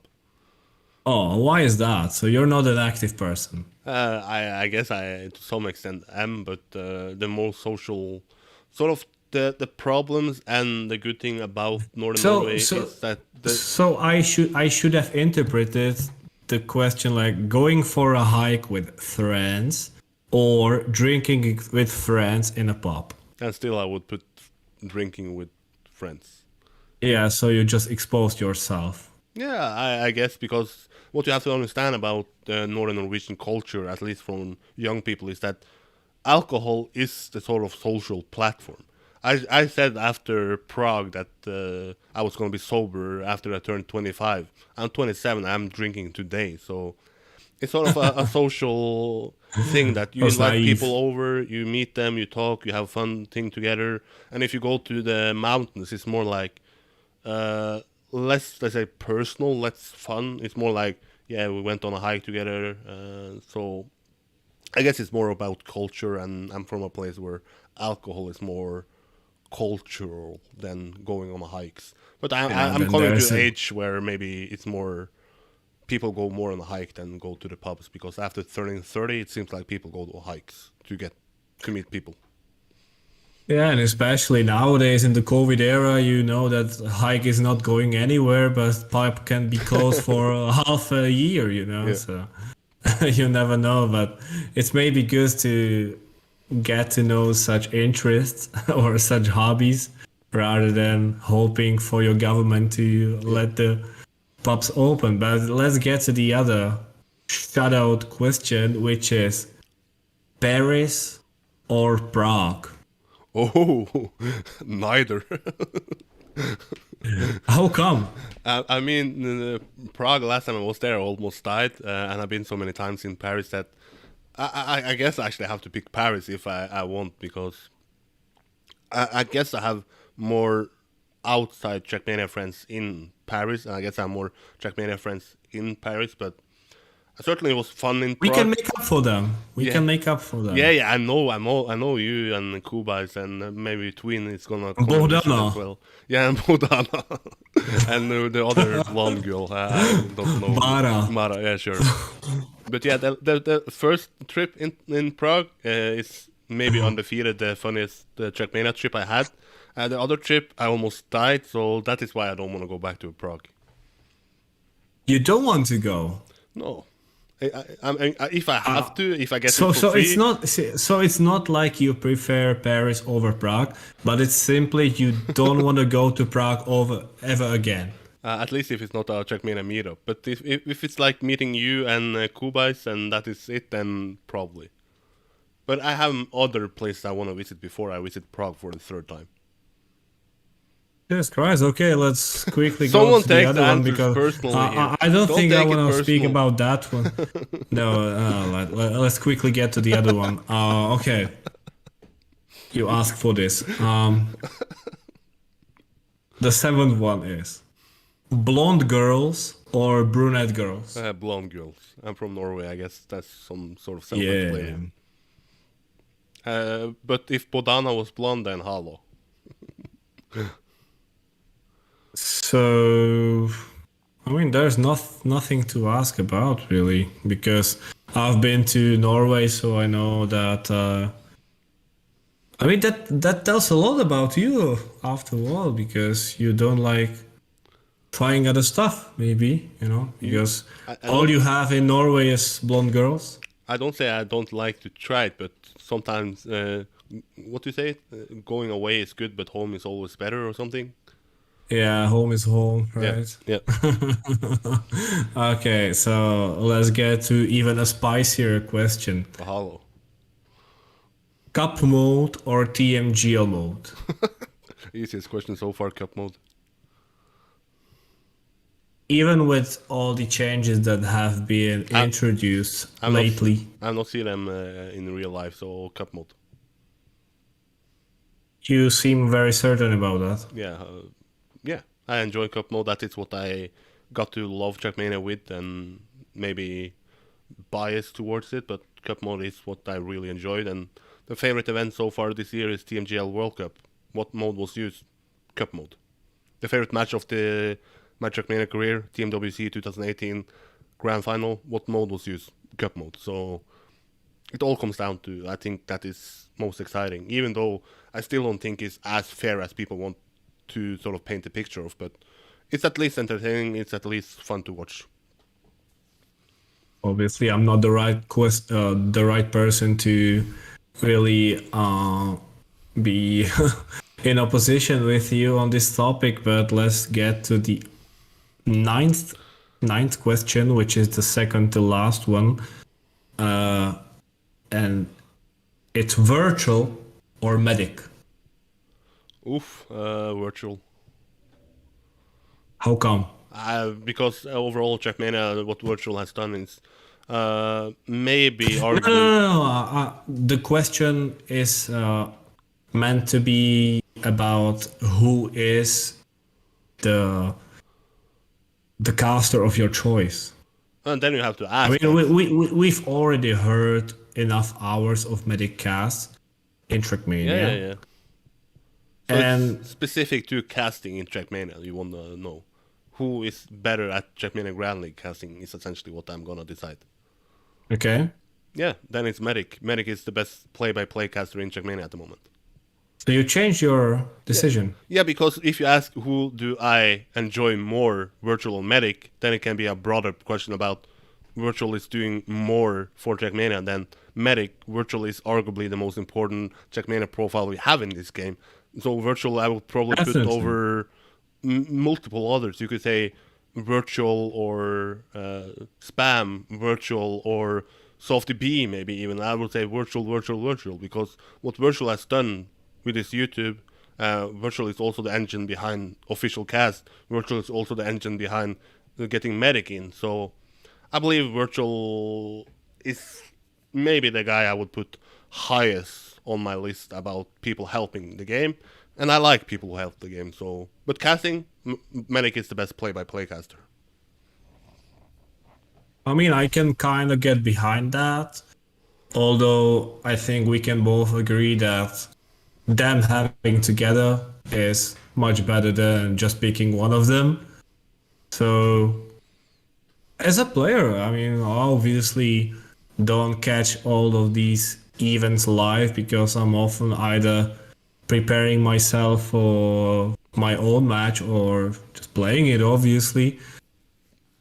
But it's just great to have such two top quality casters, one of them being obviously a big name in the Trackmania community for quite noticeable time, and also being so knowledgeable. I mean, it may sound funny, but I think Virtual knows more about Trackmania than I do, because he's been through all of these Kaki and all of these different events, and he probably knows more about also the technical part of the game And having someone like him, also with his obviously reach and enthusiasm about the game is great. But then having Medic, who is a professional, no one can really deny it. Like,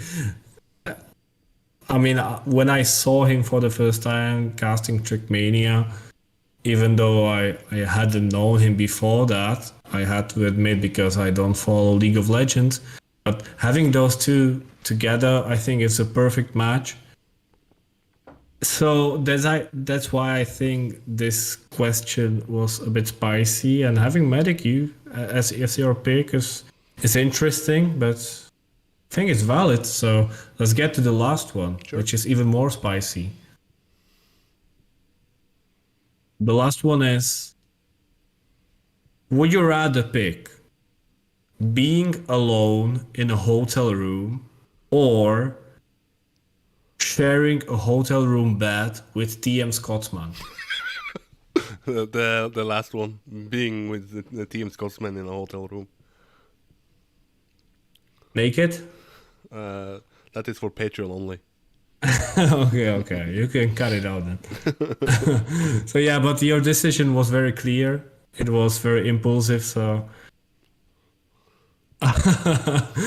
I guess there's not much to say about that. So we can. He's a funny guy. He's a nice dude to hang around with. He's easygoing. He's not like a guy you get tired of being around. If you wanna relax, you can just say, "Hey, I wanna relax," and he sure the same. And once you wanna have fun, take a couple of drinks with him, and it's really fun. So there are a couple of people in the Trackmania community that are not only a Trackmania profile to me. There are friends, people I meet in real life. Yourself, Scotsman, Mi Quattro, people I can see myself being friends with outside of having just this shared passion for Trackmania. All right. I mean, that's absolutely understandable. We all love Scotty, and Scotty loves to be naked in a hotel room with Eirik Holdal, so that's why this question was so easily answerable. So let's get to the questions from the chat that you guys sent in. They only waited 2 hours for finally asking. Yeah, but we have a question from TM Scotsman himself. Sure. What is Eirik Holdal's most memorable moment or event with Trackmania people? Most memorable event is Serati Trackmania Cup. Simply to see how big this game can be, of course influencing by Serator, but just seeing so many people tuning in or coming to a stadium just to watch Trackmania was a huge experience. Most memorable moment, I maybe have to say that once you won Team WC 2018, again after that final. That's this most outstanding moment, and then event overall is Serati Trackmania Cup. Okay. I mean, I'm happy. I mean, implemented in one of those options, but there was also a question that was probably forwarded to myself. Mr. Fernando asked, who is your favorite player right now and why? No, okay, that was forwarded to you. Who is your favorite player right now and why is it Kappa? Who is my favorite player? I don't have a favorite player. That is also something that is sort of a bad side of being a Trackmania journalist, because before, let's say, I started doing this, I could cheer on. In 2015 at the Games Assembly, I actually had Koons as my favorite in that event. I didn't know Koons, I didn't know any other, but he was also always having these comebacks in matches, and then it was like, that's the guy I'm gonna cheer for. In ESWC, I cheer for Carl Jr. Serator Cup, I cheer for Carl Jr. in 2016, but after that, I don't really cheer for people as, let's say, you going into a match against Pac, against Bren, against Papu at TMGL Beta season final. I don't sit there and hoping that you are going to win, but once you win, I'm too happy for you that I'm gonna stay neutral. I mean, I hold the camera in the one hand and the other hand I was punching you and saying congrats. So even though I don't have a favorite going into it, I'm really happy for the players once they actually win it. So I guess I don't have a favorite player, even though it's a boring answer. I wish I could say someone, but maybe it's gonna I be mean, them. yeah, Let's it's say, absolutely valid yeah, answer. I mean, the question was just meant to be this way, but there's another question by D. Berge, which is Fredrik Bergman, your countryman, yeah. who asked, when is Eirik coming to Trondheim again? Let's see once the country opens more up. I guess not in 2021, but 2022 it's likely. I have friends in Trondheim. I have, of course, and also Berge in Trondheim that I can meet up and do more content with. So in less than a year, I would probably have visited Trondheim again.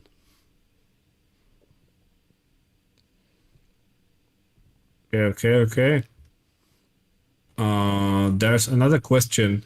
Should the community be nicer to Nadio? Yes, Should they? yes. Overall, yes, but also Nadeo should be nicer to the community, so it go both ways. I am probably one of the main forces behind making one bad part about a bigger part. Seems like that is everything. Let's say once there is a bad format, I put I put tweets out because people share that view, and then I want to see if that's actually, and then it seems like that is the overall picture, that because it's focused on, then that is the bad part about the game. So maybe I should be better about picking what is also positive about it. But then again, Ubisoft and Deo should also be better at listening to the community. They are getting better in 2021 about doing so, but we know both how hard it has been to maybe get through, to get your voice heard, and even if the community say in 95% that they want to change something, sometimes it feels like there is Ubisoft and Deo's way or no way. So I can understand why the community has been mad about them. I am one of the guys who has been vocal about being against the implementation they have done, but I also now been a guy who is saying that looking at the bigger picture and looking what they have done the last 12 months is actually good, and I think people are actually nicer, at least to Ubisoft now than they were before, but that's with good reason. But yeah, that should probably be. I should also probably be, but I'm pretty sure this answer is more than enough. Like, yeah.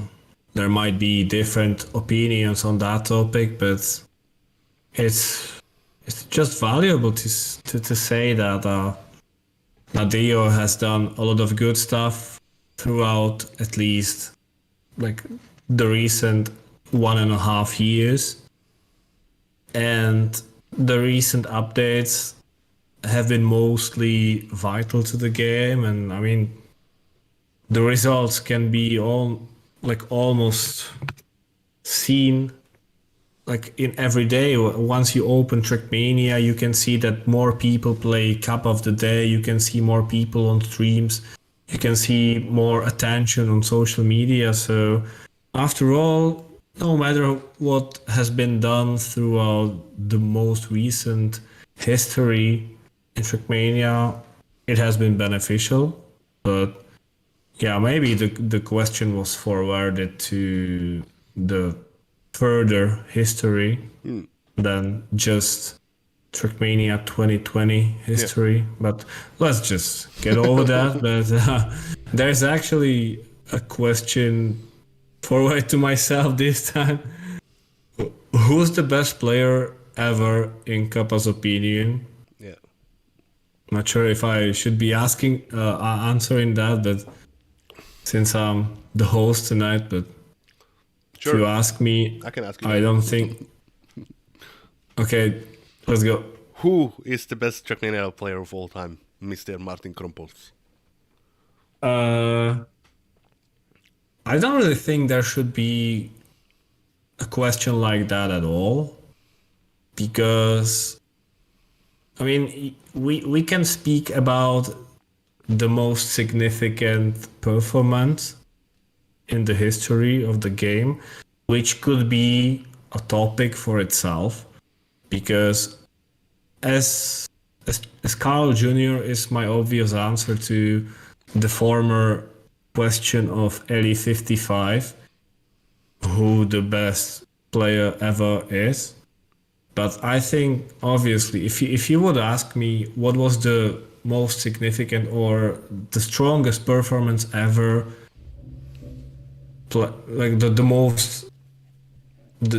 standout performance was, I think Carl Jr. obviously would be in the picture, but it wouldn't necessarily be him as the answer. But if you really ask me about who is the best player ever, we then have to look not on the performances, but on the history, because what matters then is the consistency.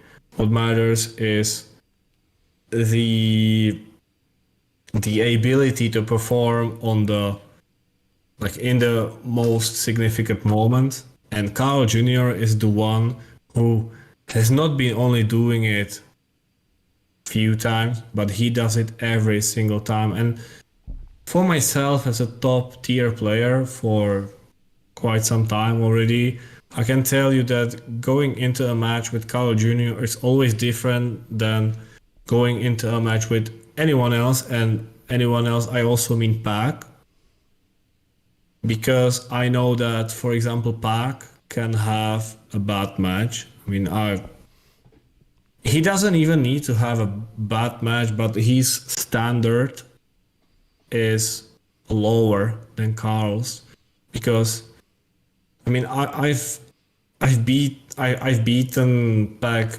not many times, but quite a few times, but Carl only at one event, you know.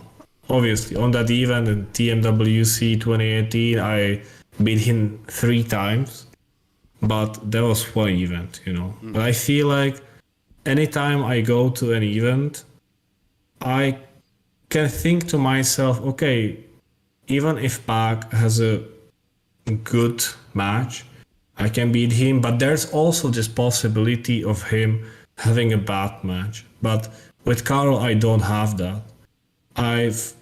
I know Carl for a long time, and I've never seen him having either a bad match or his standard is just that high that even when he has a bad match, it's still enough to battle the rest, you know. So it's just crazy, and it just sums up the consistency question I've raised, because if you ask me about who is the all-time best, it has to be the guy who is the most consistent. And just ask yourself, have you ever seen Carl play a bad tournament? I haven't. Never. Like, obviously, we have actually touched this topic before when I was actually interviewing you.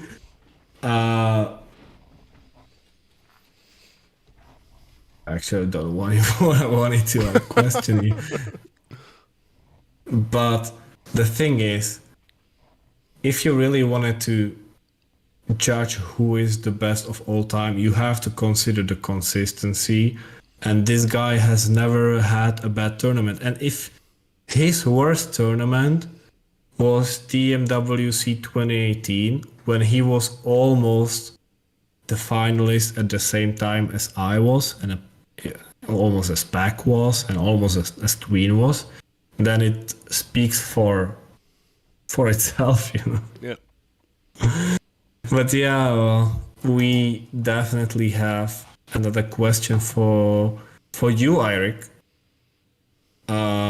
It was about the Norwegian event that you have been planning, and that I'm sure that you're still planning. And can you please tell us more about it? Like, what is it about? When is it going to happen? What are you actually doing behind the scenes? And what can we expect from it? What you can expect is for Trackmania to finally have a big event outside of France.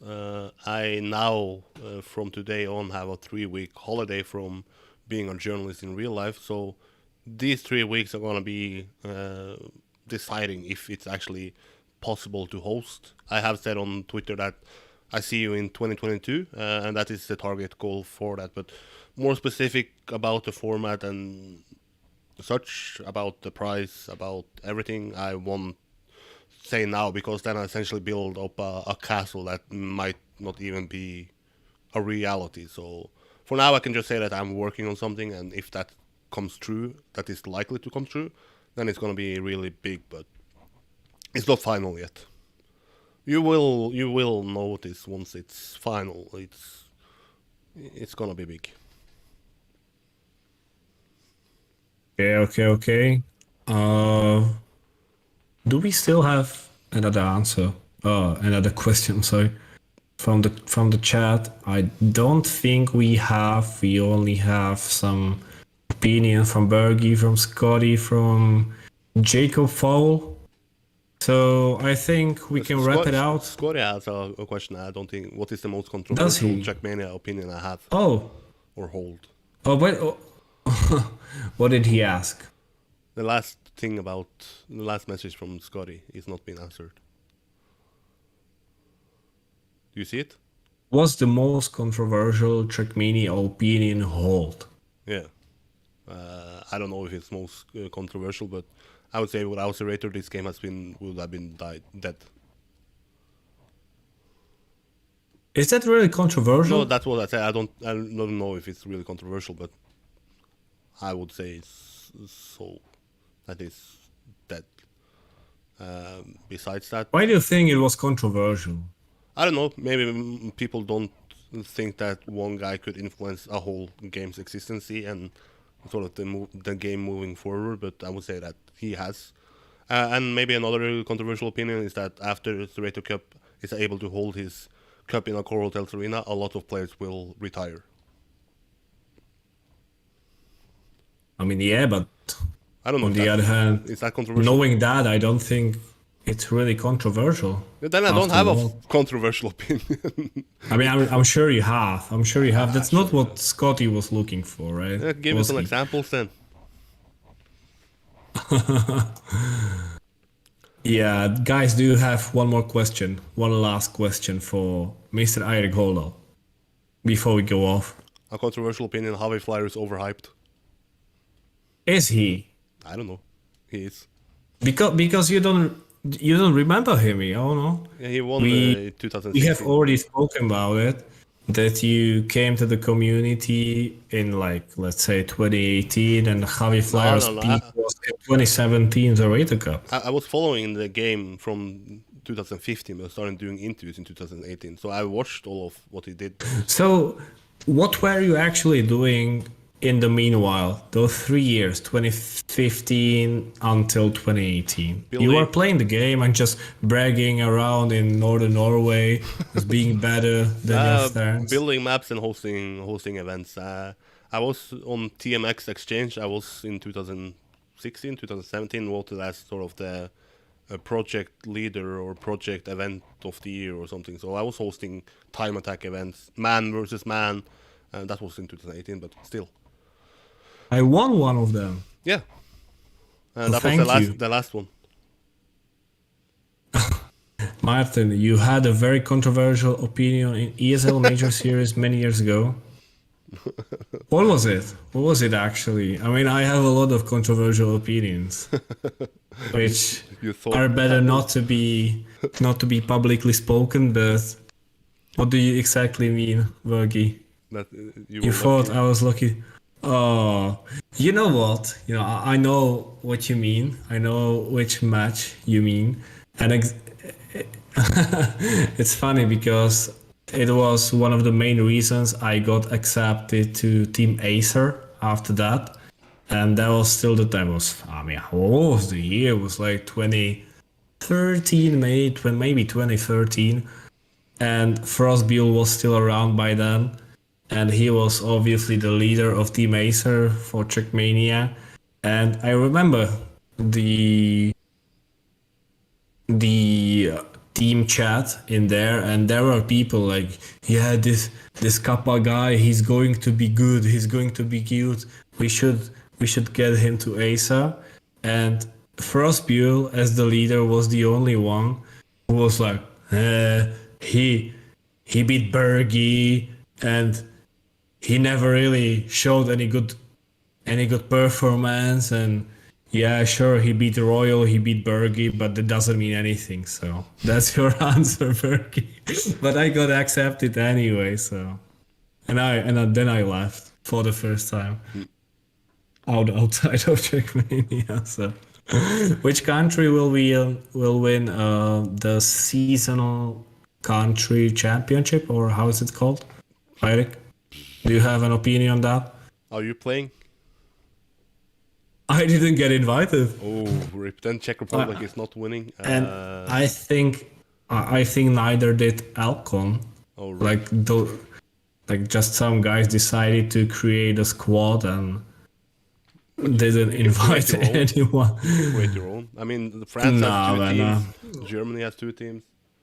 Yeah, I don't think. I say France, but I don't have an insight. I mean, I haven't touched Trackmania in the last 6 weeks, let's say, and I don't think I will touch it until the maps of the next TNGL season will get released. So yeah, I think we can wrap it out at this point. The last question from Scotty. That is the last one. Okay, if there's one. Yeah, like a battle royale, essentially Hunger Games. There is TM Scotsman. Who is he? Yeah, I don't know. It's a nobody. How can he be a nobody if you want to share a room with him rather than being yourself? I like lifting people up. I like putting people with no fame into the spotlight. Okay, so who would win in real life battle royale with all Trackmania profiles you have met? Is it you, Eirik, actually? If I'm to include myself, I think I have a good chance, but who would win the essential Hunger Games of Trackmania? I mean, we have a few pros who work out, like Papu, or Pack also works out nowadays. But do you think they are big enough to beat you? No. Eventually? I think I can. They're not. I can beat them if I want. I think size matters too much. But that's why I'm gonna pick John the Killer. John the Killer. Oh yeah, of course, that would be my pick. That would be my pick. But on what do you really like? How is it possible that you have such strong self-confidence in that? Because I know yourself. I'm not here to talk you down. You know. Yeah. I know that you don't really do sports. Yeah, but I still think I would. I don't think they are big enough. I'm 20 centimeters higher than them. They're not. I'm 20 kilos fatter, so. Yeah, but that's fat. Yeah, I'm fatter, heavier. I'm not fat, but I'm not in shape either, so yeah. Do you think you have more muscles than, let's say, Papu?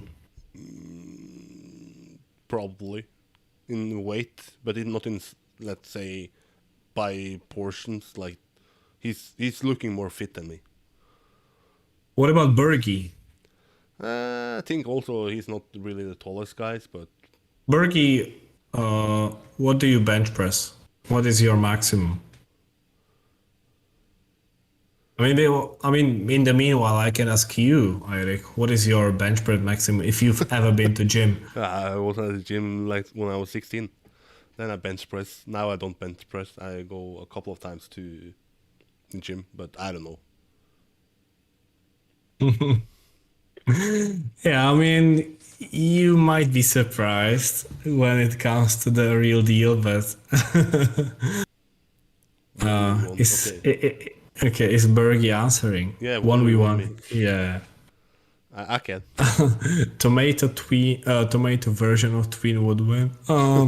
Depends on what, but I'm not sure if it would be MMA fighting. 140 kilograms. Eirik, can you match that? No, I can probably not. Not in bench press. I mean, as I said, I'm not here to talk you down, but I mean, if you don't work out, I'm not sure if you can do like more than, let's say, 50. Okay, yeah, I can. But essentially, Can you? How do you know? How do you know? I Actually? have when I was 15, then I bench pressed like 70 kilos, and I was skinny dude then. I was a cross country skier. Yeah, so- but since then you only watch Trackmania and drink monsters. Yeah, I mean, I can test that tomorrow. 50 kilos. I mean, but Bergie says 140. Yeah, and I said no to that. I cannot. Can you do that? No. So do you think in the Trackmania Battle Royale, Yeah. Bergie would be at least a good contender to A good yourself? contender, yeah. A good contender, yeah. But not good enough. Maybe. But I will have high hopes for myself. But I mean, if you look at it overall, Don't you? it's battle royale. It's then going to be everybody against everybody. Then people can team No, up. but at the end of the day, there are only 2 people remaining. Right? Yeah. But until that point, let's say that the smaller guys go together and take a big guy, then I'm fucked. Then Berg is fucked. Then Papu is fucked. Then John the Killer is fucked. Yeah, obviously that's the random factor to all of that, right? But like theoretically speaking, if it was 1v1 you versus Berkey, who would get the other knocked down? I take 52% on myself and 48 on Bergie. Okay, there we have it. There we have it. I think this is the perfect time to wrap it out. So Yeah, once we start Thank you, talking eh? about me beating people in Trackmania, then it's time to wrap it up, I guess. So thank you everyone for listening to us. We've been live for over 2 hours and 15 minutes almost. So it might be almost one of the longest podcasts, but I think it's just reasonable because just as Eirik has been doing all the content for ages, it almost feels like it hasn't been for ages actually, which we have almost recognized because it's been since 2018 and it's only 3 years. You know? Yeah. But you've produced so many videos, so much content that it feels like ages. So thank you, Eirik, for being here, even though it's your channel after all. So if I should reverse it, thank you for having me as the host. It was my pleasure to be questioning you. Thank you, chat, for giving us all the questions, and obviously the main thing I have on my mind is to see you guys all in person as soon as possible to do all this stuff, let's say in Paris or somewhere else. So thank you guys. Thank you, Eirik.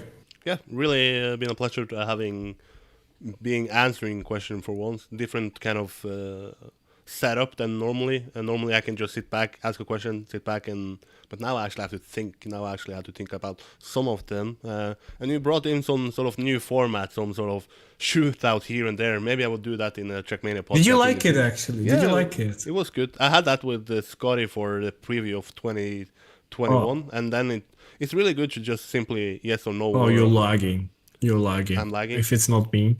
Maybe Who I'm is lagging, guys? Can you please? It's probably me then. Yeah, rip. Yeah, it's him. It's him.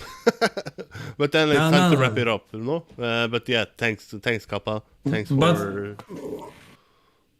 Yeah, one more thing. Okay, one more thing. You said you like the shootout thingy, you like the format. Yep. But it would be probably difficult to implement it in the regular format for yourself because you often don't know the other person that much as I, know yourself. Yeah. So I knew what the spicy questions would be and what is an appropriate question to ask for, because even with the questions I was asking you, some people might get offended by just asking them the same, or they, the joy might have not been the same. So thank you, Eirik, and you're not lagging anymore. So just peace out now Peace without out. lags, please.